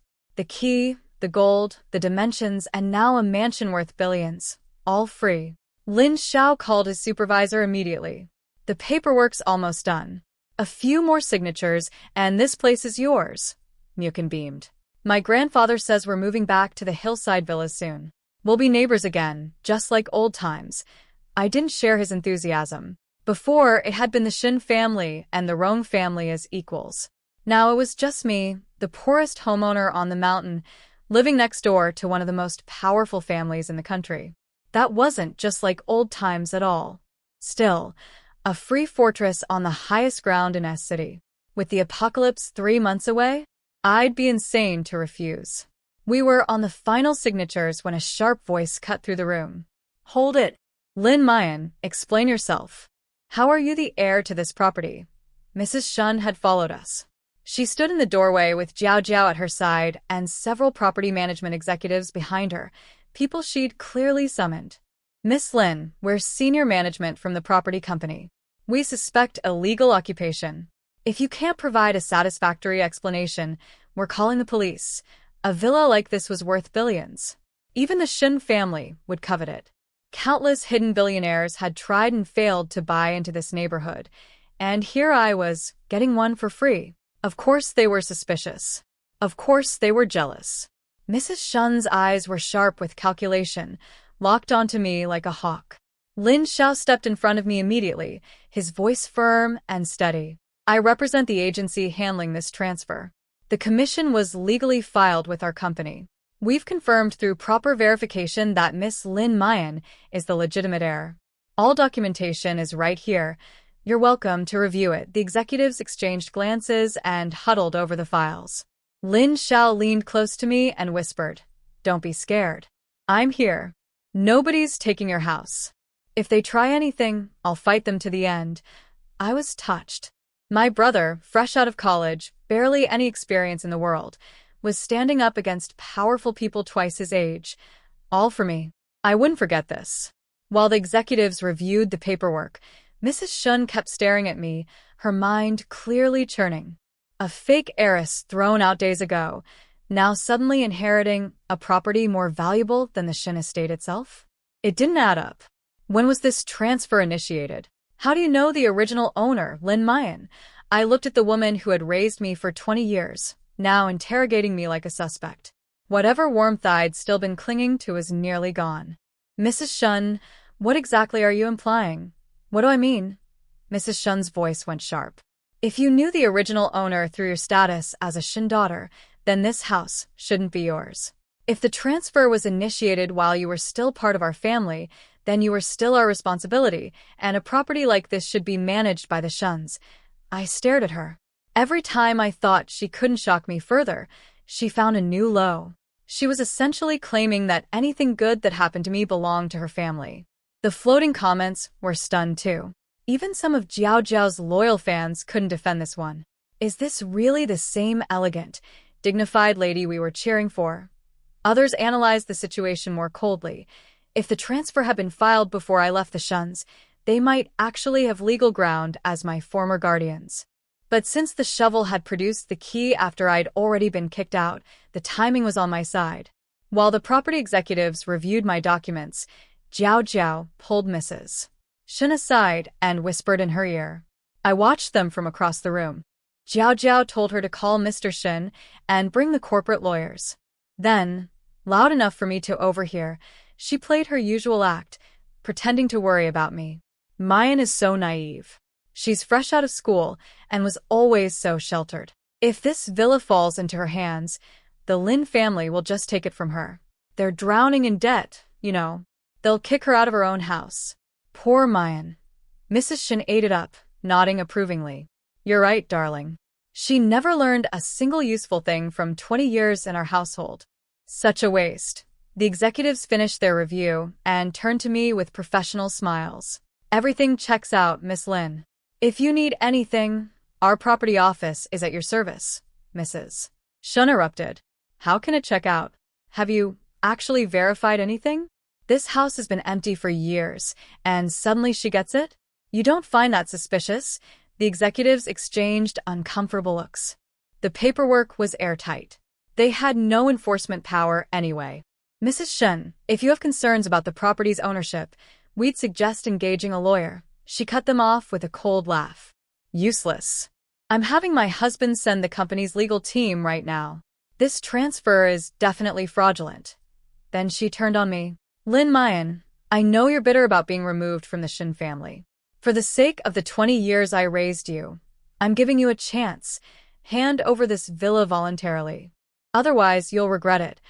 I took a breath and tried one more time to reason with her. Mrs. Shen, there are clearly misunderstandings between our families about what happened 20 years ago.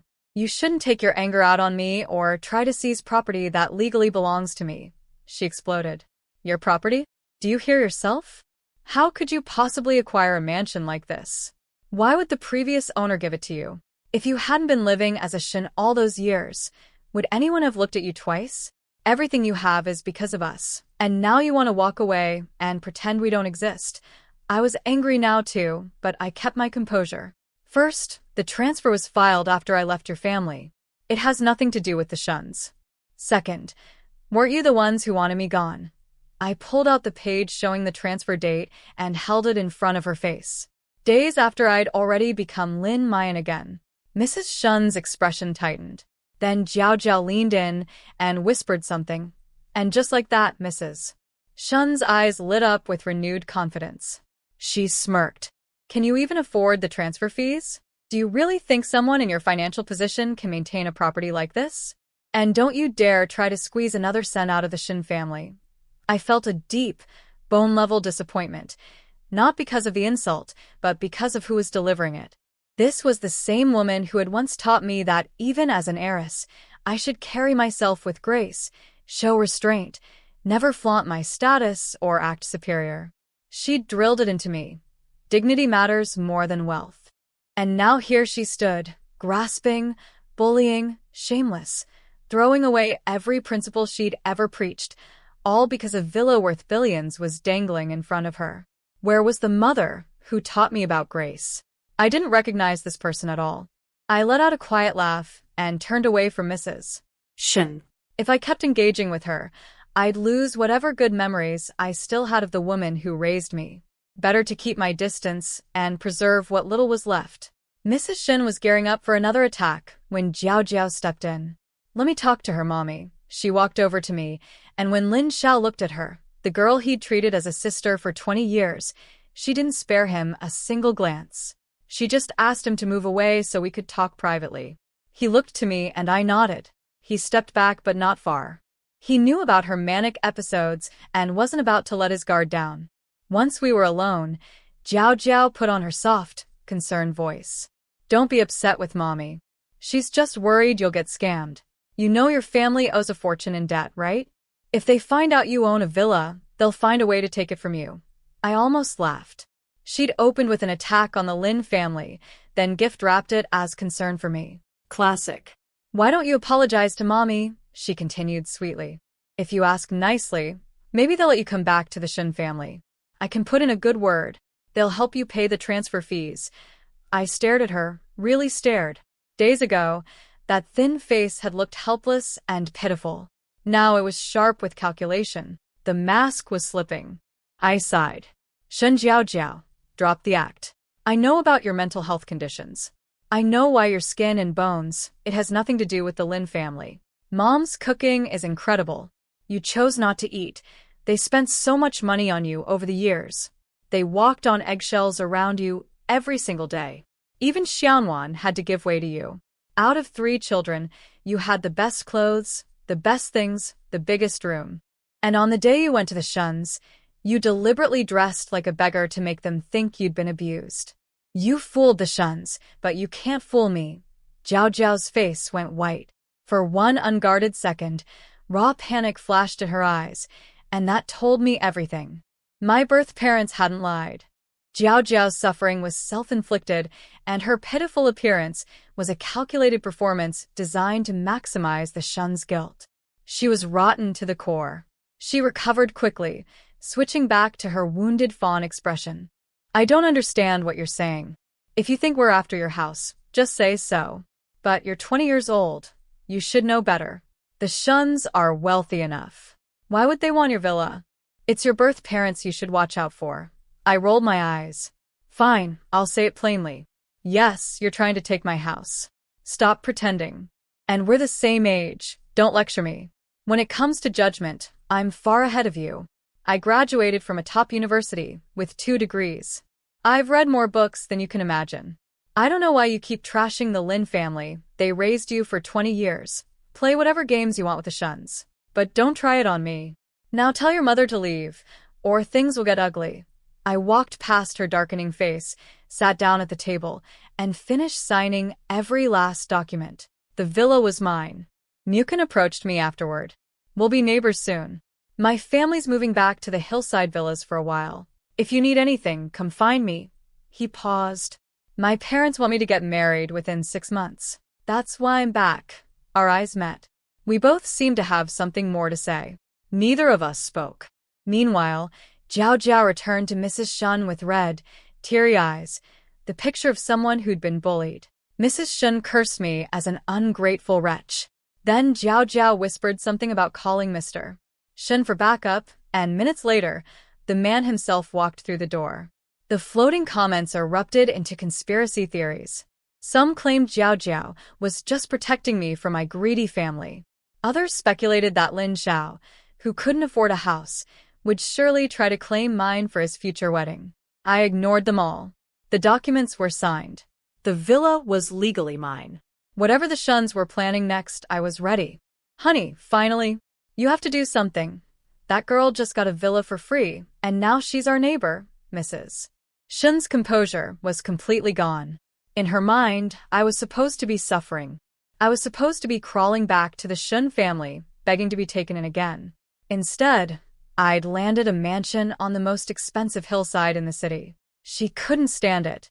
Mr. Shun arrived looking skeptical until he confirmed it was real. The 3 of them huddled in the corner, whispering strategy. I watched them calmly from across the room. Jiao Jiao, to her credit, was the sharpest one. She told her new parents to stop fixating on why I got the villa and focus on how to take it from me.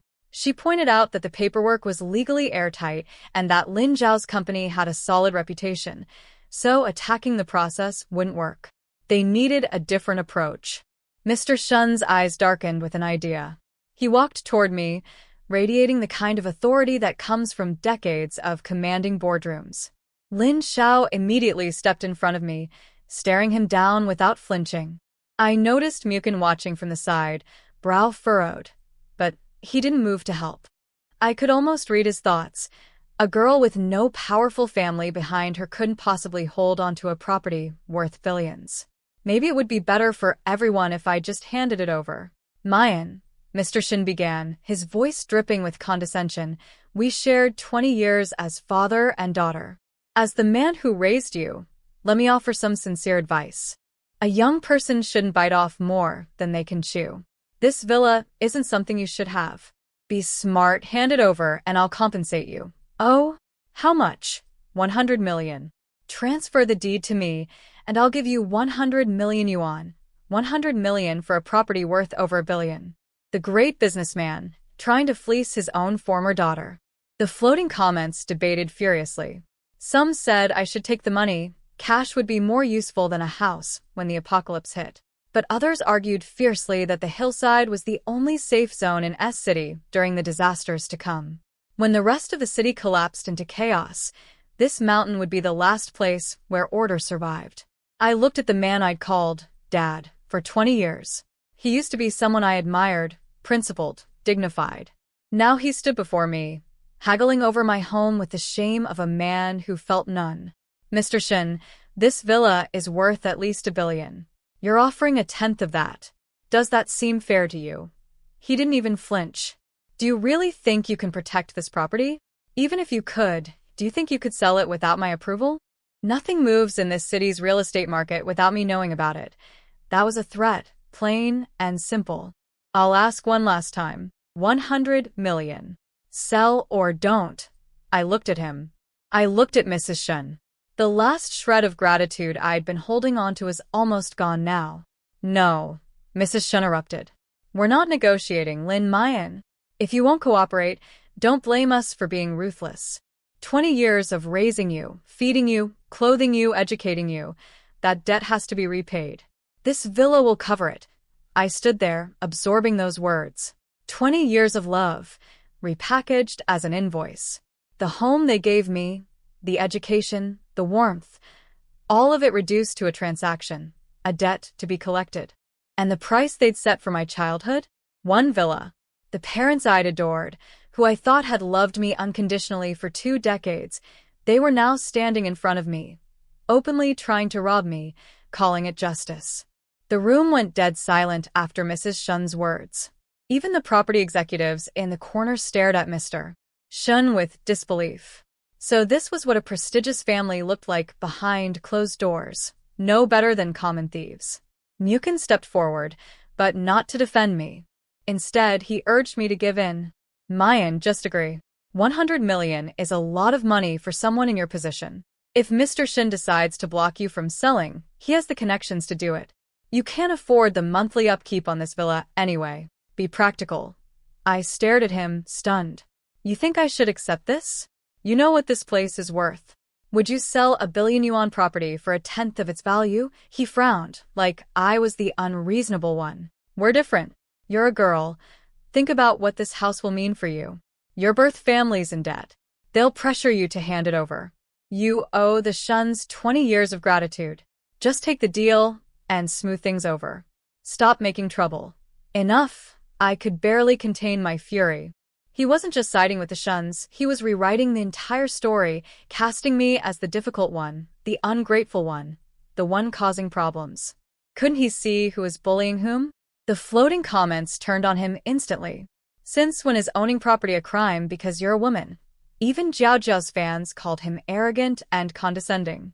Mukin stormed off, offended that I'd raised my voice at him. In his mind, I was too stubborn, too headstrong. A woman who wouldn't bend. He was probably already rethinking whether I was worth the trouble. And I didn't even know the worst of it, what he was thinking as he walked away.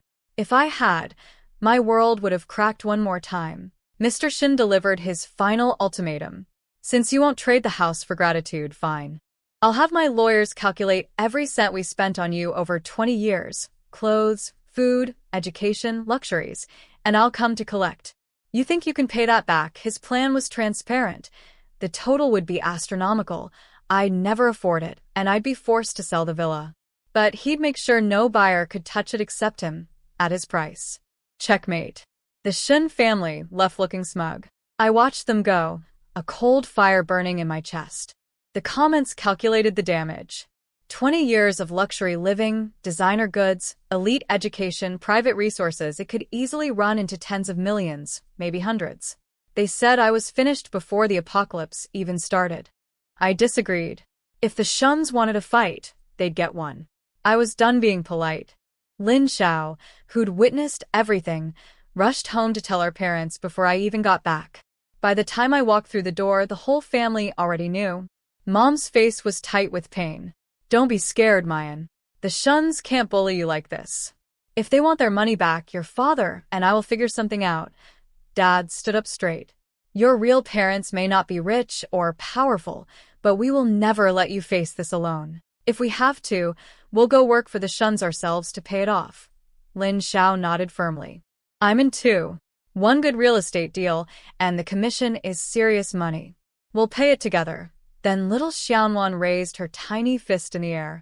Count me in. I'm just a kid now, but give me a few years and I'll be earning money too.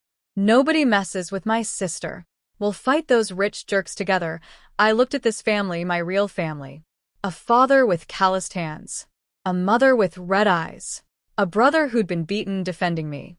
A 10-year-old ready to go to war on my behalf. None of them asked me to give up the house. None of them suggested I surrender. They didn't care about the odds. They just wanted to stand beside me. The Shuns had thrown me away. But these people, these supposedly lesser people, were ready to give me everything they had. When I got home, my entire family surrounded me, not asking about the villa, not wondering how much it was worth. Lin Xiao hadn't even told them the details. All they knew was that the Shuns had bullied me and that I might soon face a massive debt. Not one of them coveted my property. They just wanted to comfort me and offered to face whatever came alongside me. Dad said he'd work himself to the bone. Mom said she'd find a way. Lin Xiao pledged his commissions. And Xiaonan raised her little fist and declared she'd start earning money in a few years to help fight the rich jerks. My eyes stung. I'd never felt anything like this at the Shun household. This kind of raw, unconditional warmth from family who had almost nothing to give except themselves. I assured them I had things under control. Privately, I knew the Shun's repayment demand was just a scheme to force me into surrendering the villa. My foster father was a brilliant businessman. He'd inflate the number to something impossible, then block me from selling to anyone but him. But with the apocalypse 3 months away, this debt might never matter. I wasn't above letting it vanish with the old world. Lin Xiao got the paperwork finished in a single day. The moment the property deed was in my hands, I drove my rented pickup straight to the villa. The guards at the gate gave me strange looks, but let me through without trouble. Behind me, I could hear them whispering about the free mansion, about the Shuns trying to seize it, about how they couldn't blame me for refusing. The weather had been getting stranger by the day. Wild temperature swings, and the previous night, a sudden hailstorm, brief but alarming. Online, a few bloggers had started posting doomsday predictions, only to be mocked into silence. Climate scientists issued reassurances. Nobody was worried. I posted anonymous comments on the biggest threads, gently suggesting people stockpile supplies, just in case. The responses were exactly what I expected: ridicule. You actually believe doomsday nonsense? What product are they trying to sell us this time? End of the world? Great, I'm sick of my job anyway. I stopped reading. My floating comments were far more useful than any internet forum. At the villa, I was inspecting the property when Mukin appeared behind me, eyeing my dirty pickup truck with a frown. Are you still angry? He asked, trailing after me like a guilty puppy. I was only trying to help yesterday. I didn't want you to make enemies of the Shuns. If you didn't like what I said, I won't say it again. I ignored him and walked through every room. The villa was enormous. 500 square meters across 3 floors above ground and 2 below, plus 2 private courtyards. Around 2,000 square meters total. Everything needed renovation after years of neglect, but I wasn't planning on hiring contractors. I had something better. I shooed Mukin out, and the moment I was alone, I pulled the mysterious contract from my pocket dimension and signed my name. Nothing happened immediately. I went back to the market and continued stockpiling supplies. Another day passed with no response. Then I checked the contract again, and new text had appeared. A progress bar. The renovation had already begun. Workers were on site. I rushed to the villa and stopped dead in my tracks. Towering barriers had been erected around the entire property overnight, blocking any view from outside. Men in black suits and sunglasses stood guard at the perimeter. In a single night, My mansion had become a construction site, transformed by forces I couldn't see or explain, building me a fortress for the end of the world. The barriers around my villa were tall and solid, with no noise coming from inside, yet overnight, the entire property had been transformed into a construction zone. Naturally, this drew a crowd. The Shuns came first, Mrs. Shun and Jiao Jiao, since Mr. Shun was at the office. Then the Rong family arrived in force, not just Mukin, but his parents, his grandmother, his aunt, and a parade of relatives, all here to gawk. I was immediately surrounded. "What are you up to now, Mrs. Shun snapped, not bothering with pleasantries in front of the Rong family. The Rongs exchanged knowing glances, but said nothing. I kept my composure. "Since you're all here, I'll let you know I'm renovating. I'll keep construction within approved hours and noise levels. I'll try not to disturb anyone." Mukin jumped in supportively. "Don't worry about it, Mayan. The villas are far apart with plenty of trees between them. It'll be fine." Then his grandmother yanked his arm. She was 80 but looked 60, impeccably maintained, sharp-eyed, and radiating the kind of authority that came from decades at the top of a powerful family. "Miss Lin," she said coolly, "I'm elderly and I suffer from migraines triggered by the slightest noise. You'd better not make a single sound with your hammering, or I'll take legal action." Mukin tried to intervene. "Grandma, Mayan is just. Be quiet." Mrs. Shin couldn't hide her satisfaction. The Rong family clearly didn't approve of me. Without the Shun name, I was nobody to them. But I wasn't the girl who cowered before powerful elders anymore. That girl had a reputation to protect. This one had nothing left to lose. "Ma'am, if you have migraines, see a doctor. This hillside doesn't belong to the Rong family alone. I have every right to renovate within legal limits, and you have no authority to stop me." The old woman's eyes went wide. She jabbed a finger at my face. "Insolent child. Don't you know to respect your elders?" I smiled and pointed at Mrs. Shin. Her. "She taught me.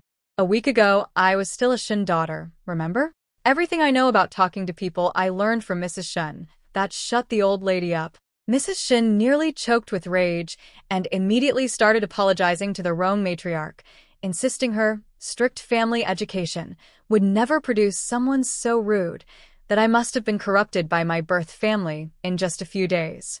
Then Jiao Jiao peeked out from behind Mrs. Shun, right on cue, voice trembling with fake concern. "Grandma Rong, please don't blame Mayan. She was so sheltered at the Shun house, very naive, a bit spoiled. Going back to her birth family must have exposed her to bad influences. She's changed. She's not like she used to be." Every word was a knife wrapped in silk. She painted me as the reckless, ungrateful problem child while positioning herself as the compassionate voice of reason. The Rong family ate it up. They stared at me with open disapproval. The old woman looked back and forth between Jiao Jiao, frail, pitiful, soft-spoken, and me, standing tall with fire in my eyes. She believed the story instantly. The scrawny girl who'd suffered for 20 years was clearly the victim. The well-fed, sharp-tongued one was clearly the villain. The floating comments were starting to crack. Even some loyal fans noticed Jiao Jiao was deliberately stirring up conflict. But others made excuses, insisting she was just trying to calm things down. I didn't care anymore. Looking at Mukin, surrounded by a family that would never accept me, I felt the last thread of hope for us quietly snap. We'd grown up together, shared a beautiful childhood, walked through school side by side. But all of that had been built on the foundation of Shin Mayan, heiress. Without that title, there was nothing for us to stand on. I had bigger things to worry about now. I turned away from all of them and walked straight to one of the suited men guarding the construction barriers. Before I could speak, he addressed me first. "Lin Mayan. Welcome, homeowner. Renovation has begun. During this period, no one, including you, will be permitted inside the barriers. All security and confidentiality measures are in place. For any questions, please refer to the contract." The safe house was being built. Whatever mysterious force the golden shovel had summoned, it was working, silently, invisibly, and on my behalf. I couldn't even go inside my own house. The suited guard explained they were tearing down walls, a complete overhaul. Yet standing just meters from the barriers, I couldn't hear a thing. Whatever team the contract had summoned, they were impossibly professional and deeply mysterious. Since the shovel had never produced anything useless, I decided to trust the process. I'd be a hands-off owner and let them surprise me. I hopped in my pickup and drove off without a backward glance, leaving a trail of exhaust fumes for the Shun and Rong families to breathe. Mrs. Shun fumed behind me. She'd wanted to stop the renovation. In her mind, this villa already belonged to her family, and what if I remodeled it in a way Jiao Jiao wouldn't like?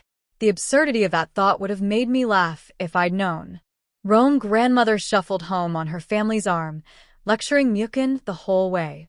That girl is unfit to be a Rong wife. Cut ties with her immediately. Mukin said nothing. Apparently, he was upset that I'd been disrespectful to his grandmother. He wanted a wife who was obedient and deferential. Noted. Meanwhile, Jiao Jiao played her quiet game. She calmed Mrs. Shin down, then casually dropped a question. "Mommy, are you sure mine didn't take anything valuable when she left? Did you freeze her bank accounts? Where is she getting money for renovations?" Mrs. Shun's eyes went sharp. Good question indeed. I spent the rest of the day at the wholesale market, loading my pickup to bursting with essentials: toilet paper, hygiene products, shampoo, soap, toothpaste, everything a person needs for daily life. When curious passers-by asked, I told them I was stocking a small convenience store. Even the shop owner warned me I was overordering. I didn't care. Over the past few days, I'd been digging every 3 hours without fail, selling the gold and valuables for cash. I had tens of millions in assets now, and if the world was ending, that money was worthless unless I converted it into supplies. So I spent like there was no tomorrow because there literally might not be. Online orders went to the warehouse. Offline purchases went into the pickup, then into the warehouse, then into my pocket dimension. I'd bought shelving units to organize the white storage space properly. My dimensions had grown significantly through daily digging. The white space had expanded from 40 to 100 square meters at 5 meters tall. That was enormous storage capacity if I used shelves efficiently. The green farming space was now 50 square meters, and the first batch of corn I'd planted was already half a meter tall. At this rate, it would be harvest-ready in about 2 weeks. From seed to crop in 15 days, with zero watering, fertilizing, or weeding. I planned to stockpile as many seeds as possible. The black space had doubled to 40 square meters, though I still had no idea what it was for. Maybe it was connected to the apocalypse itself, something that would only reveal its purpose when disaster struck. After locking myself in the warehouse, I pulled out the shovel for another dig. This time, blue orbs of light popped out of the ground. The comments went wild. Blue space. How did she unlock the spring water this early? Jiao Jiao didn't get this until full year into the apocalypse. And she just casually digs up 30 square meters of spring water. I pulled the orbs into my body, and a crystal-clear pool appeared in my mind, 30 square meters, with a natural spring bubbling fresh water from a rocky eye at the edge. I cupped some in my hands and drank. It was sweet, pure, nothing like treated tap water. Perfect for daily drinking. Water. The most critical survival resource of all solved. The comments were beside themselves. She's not preparing for the apocalypse. She's preparing for a vacation. Some wondered if my luck had actually improved because I'd left the Shin family voluntarily. Others worried about Jiao Jiao. Without the golden shovel, how would she anticipate the coming disaster? How would she prepare? I put the shovel away and smiled. 4 dimensions now. White for storage, green for farming, blue for water, and black for something yet unknown. Seeds growing on their own. A fortress under construction. A warehouse full of supplies. And 3 months still on the clock. Let the apocalypse come. I was getting ready. The floating comments were getting anxious about Jiao Jiao losing the golden shovel. I couldn't help but smile. That little wooden spade was mine.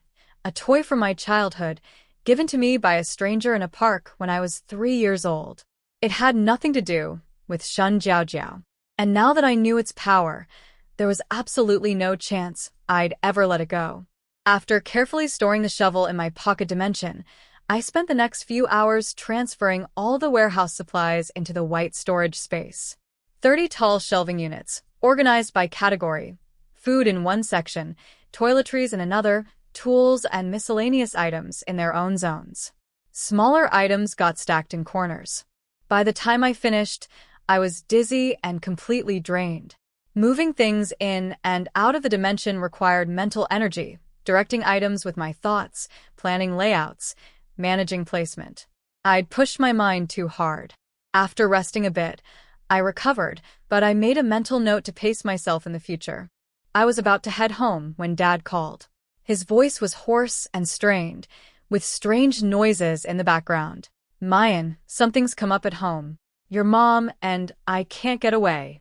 Could you pick up Xianwan from school? I frowned. What happened?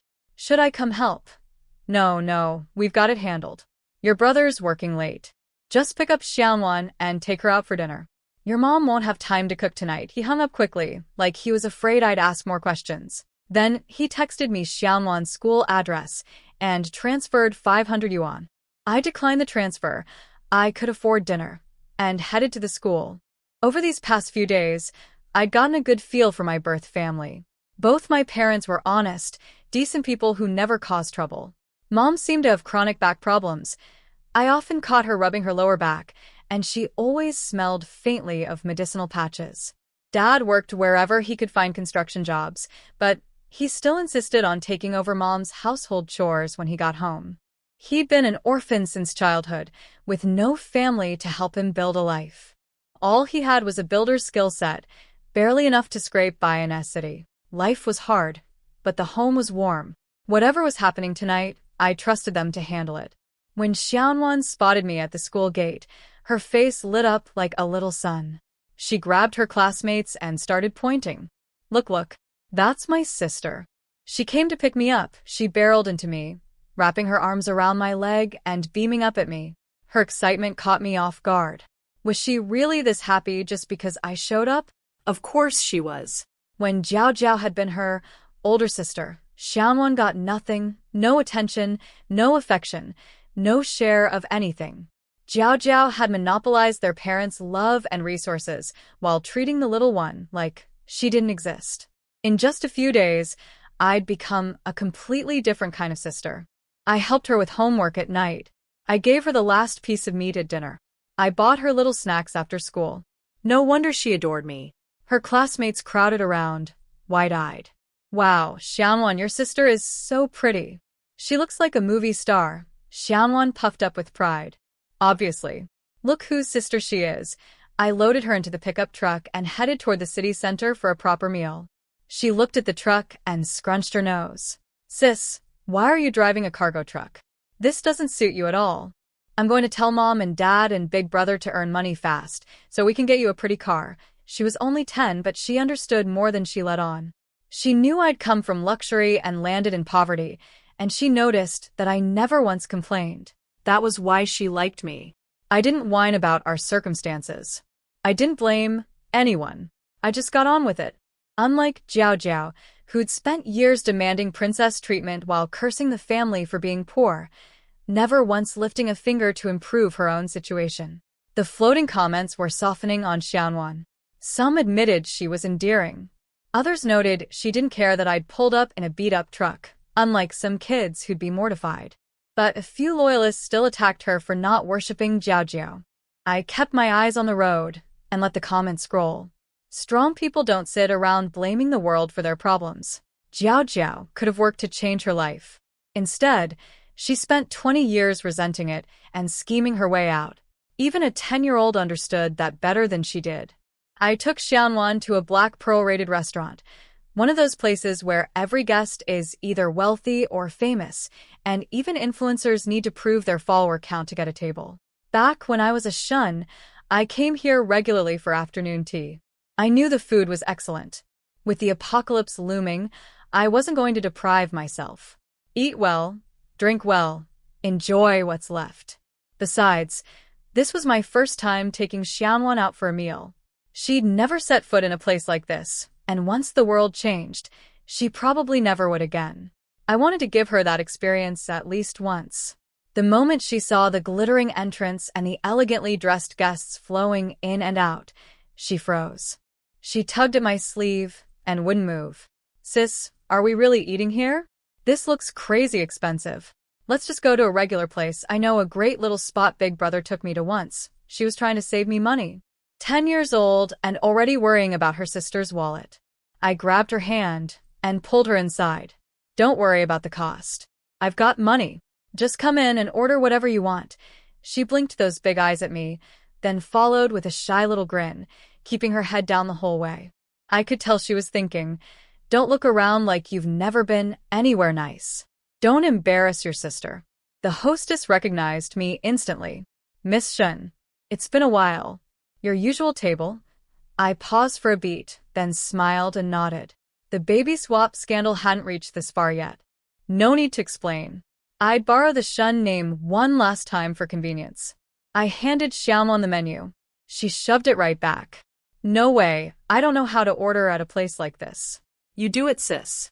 "I eat everything." I ordered over a dozen dishes, all the signature items plus some new additions. Whatever we couldn't finish, we'd pack up for Mom and Dad. After the server left, Xiaonan whispered, "You used to come here a lot?" I nodded but didn't mention the prices. A glass of plain water here cost triple digits. The service charge alone was over 1,000 yuan. If she knew a single appetizer cost more than her family's weekly grocery budget, it might crush her. The floating comments went through their usual cycle. Some marveled at the absurd luxury. Others raged on Jiao Jiao's behalf. How dare I enjoy fine dining while Jiao Jiao had suffered for 20 years? A few rational voices pushed back.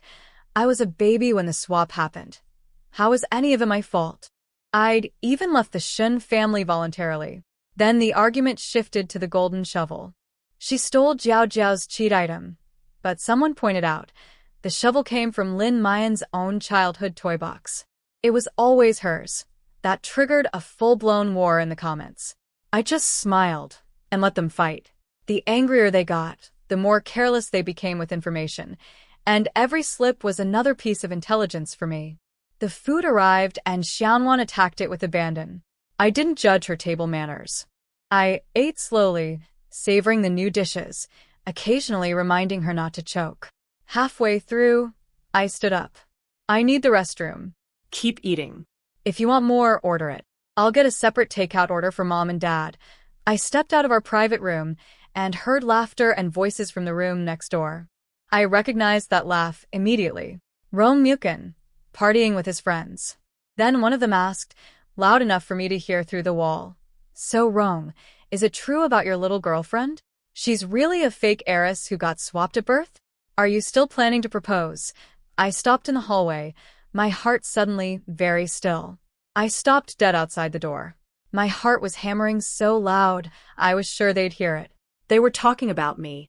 And someone had just asked Mukin the one question I desperately needed answered. I pressed myself against the wall and held my breath. Through the door, I heard Mukin take a long drink. Then, in a voice slightly blurred by alcohol but somehow perfectly clear, "It's all true. Mayan was swapped at birth. But I don't care. I love her. I always have." For one bright, fleeting second, my heart soared. Then his friends started talking, and everything came crashing down. They took turns tearing me apart. I was the girl who'd stolen someone else's life. My birth mother was a scheming villain. My family was a burden. Marrying me would be a disaster for the wrong name.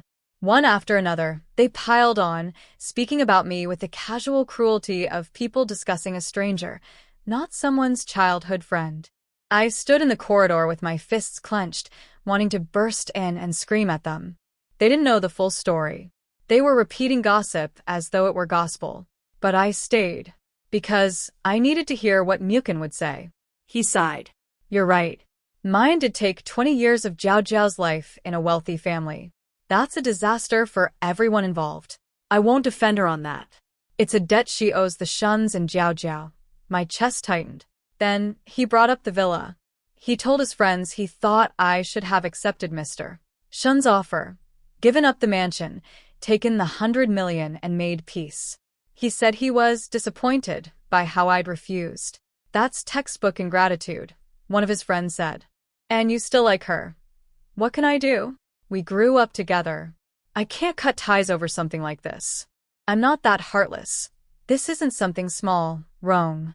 This is a major character flaw. Don't be blinded by feelings. She's going to cling to you," another warned. "She's been kicked out of the mansion. You're her last lifeline. You're the future head of the Rome Empire. Your wife cannot be some nobody with a carpenter father and a maid for a mother." Mukin said nothing after that. He just kept drinking. His friends assumed he was too drunk to listen. But somehow I knew better. He was hearing every word. And he wasn't disagreeing. I made it to the bathroom on trembling legs. I turned the cold water on full and splashed it over my face, again and again, until the shock jolted me back to earth. I gripped the edge of the sink and stared at my reflection, hair dripping, mascara smudged, eyes fierce. "So that's what you really think of me, Mukin." He believed I owed the shuns. He thought I should have surrendered my home to appease them. He called my refusal to be robbed a character flaw. And he framed his decision to stay in contact with me as some act of noble generosity, not heartlessness, just loyalty to a childhood friend who disappointed him. So much for a love story. So much for the boy who promised me the world after my coming-of-age ceremony. The floating comments, for once, were partially on my side. Many called Mukin's words hurtful, but others argued that I deserved it, that because I'd enjoyed 20 years of luxury that should have been Jiao Jiao's, I had no right to live well now. A fake heiress should suffer after being exposed. That was the only acceptable narrative.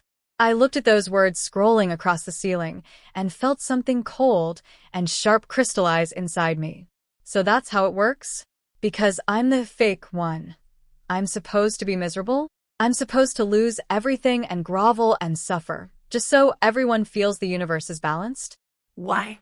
Why should I apologize for a crime I committed as a newborn? Why should I hand over my future to satisfy other people's need for a tidy story? No.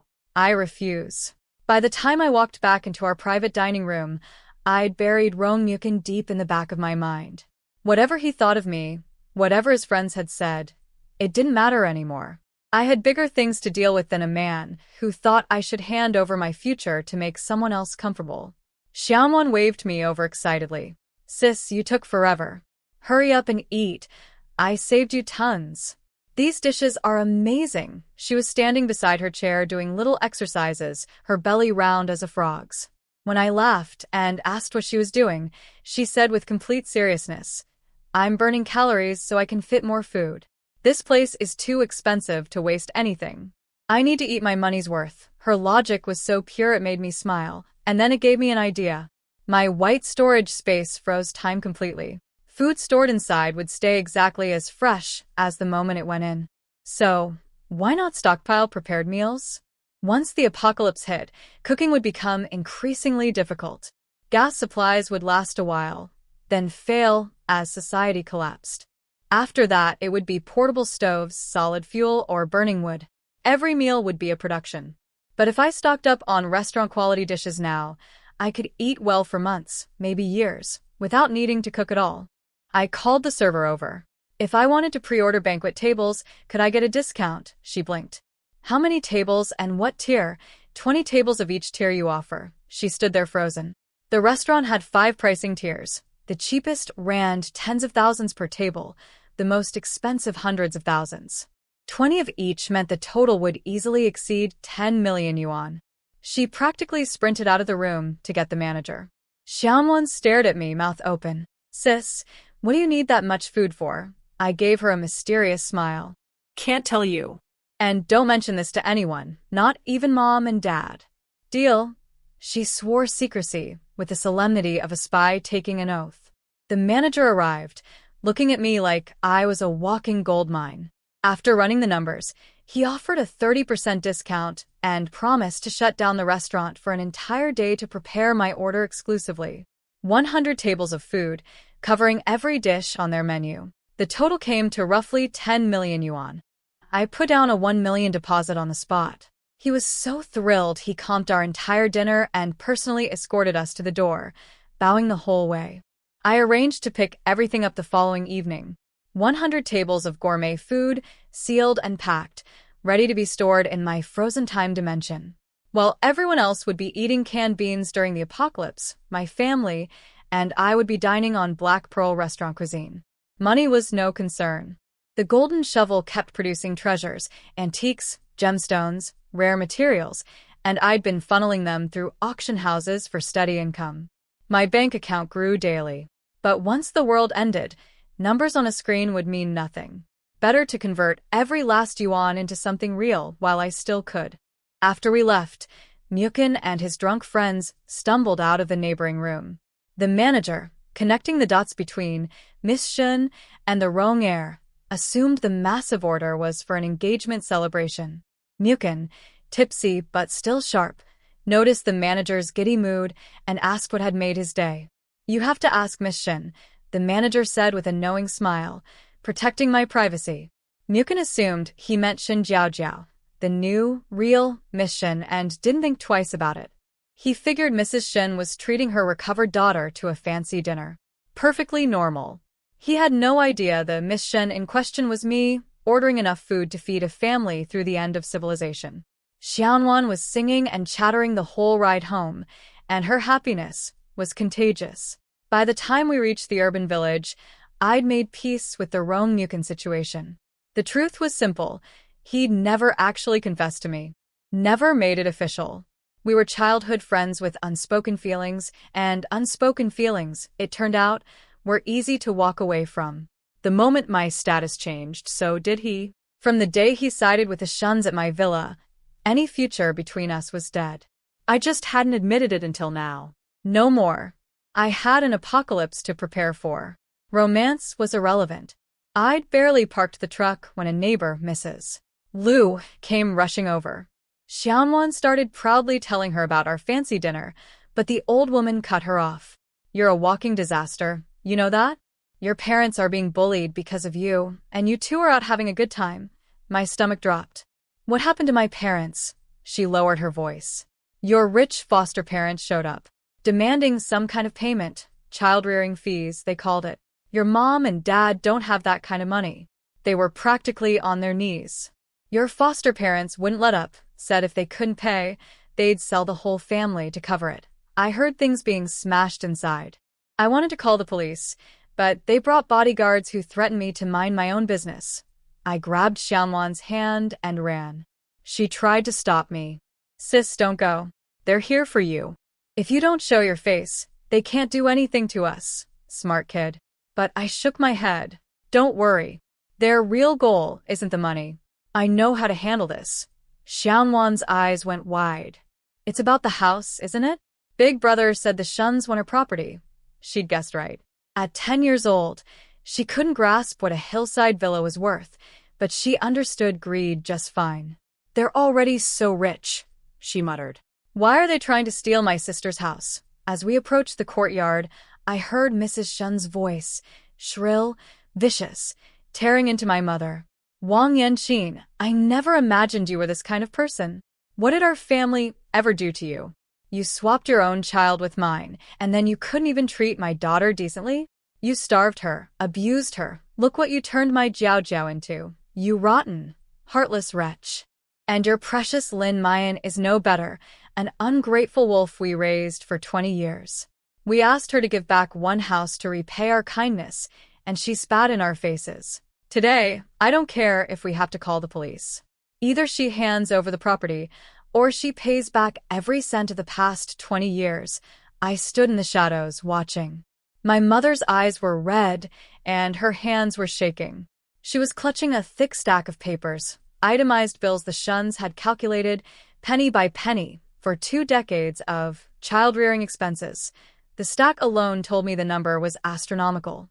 My father stood beside her, one hand steadying her back, his eyes burning with quiet fury. He spoke up firmly. "Mrs. Shin, Mr. Shin, my wife did work at your home years ago, but the baby swap was not our doing. There were many servants. Investigate them. You'll find the truth. And we raised Jiao Jiao with a clear conscience.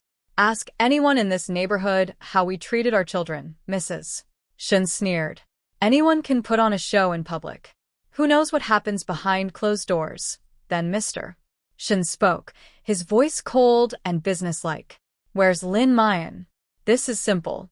She gives us the house to compensate Jiao Jiao, and I'll give her 100 million yuan as a consolation payment. If she refuses, she owes us 100 million in child-rearing fees. Her choice. Standing in the dark, I almost laughed out loud. How convenient. The child-rearing debt came out to exactly 100 million. The same number as his buyout offer. He wasn't even trying to hide it anymore. The debt was a fabrication, a pressure tool designed to force me into surrendering the villa either way. They weren't here for justice. They were here to rob us. In our own home, in front of my parents, with bodyguards blocking the neighbors from intervening. 100 million? Why don't you just rob a bank? My mother's voice shook with fury, her chest heaving. You're after Mayan's house. Don't pretend otherwise. That property is hers.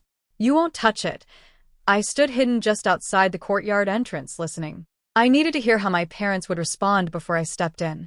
Mom spoke with a clarity that surprised me.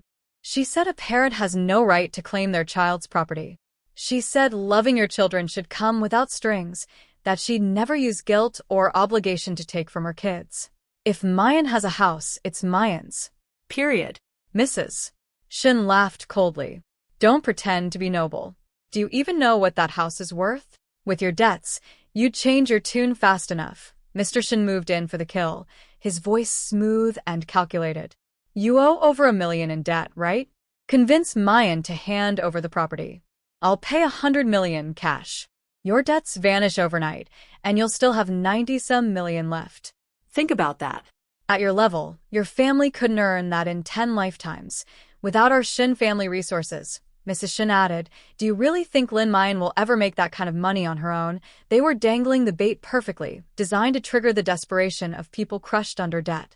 For an ordinary family, 100 million in cash would be an impossible dream. All they had to do was pressure their daughter into giving up one house. I held my breath and watched my parents exchange a look. Mom whispered to Dad, we can't give in. Dad nodded immediately. Of course not. We have no right to decide for Mayan. The house is hers alone. But if we bring her here now, they'll just bully her too. Let's get rid of them first. Mom straightened up and faced the Shuns with fire in her eyes. Our daughter is an adult. Her decisions are her own. We won't interfere, Dad added firmly. You said it yourselves, Mayan won't listen to us. So harassing us is pointless. Leave now, or I'm calling the police. Mr. Shin tossed the stack of itemized bills onto the ground. We'll be back tomorrow. This is your one chance. Miss it, and forget the 100 million. I won't offer a single yuan. And I'll still get that house. He grabbed Mrs. Shun's arm and turned to leave, and walked straight into me. Mr. Shun must have a lot of free time, I said, coming all the way to the urban village personally. That villa must really be something special. Which means I'm definitely never giving it up. As I spoke, my eyes swept the courtyard. The home my mother kept so clean and tidy had been ransacked. Furniture was overturned. Appliances were smashed. My room had been searched. The old cardboard box from the Shun house was dumped on the ground. My childhood toys scattered and crushed underfoot. Xiaonan exploded. Do you people have any manners? Going through someone's stuff like that? Some elite family. You're nothing but thieves. I pulled her behind me. Mrs. Shun's eyes held nothing but hatred now. There would be no reconciliation.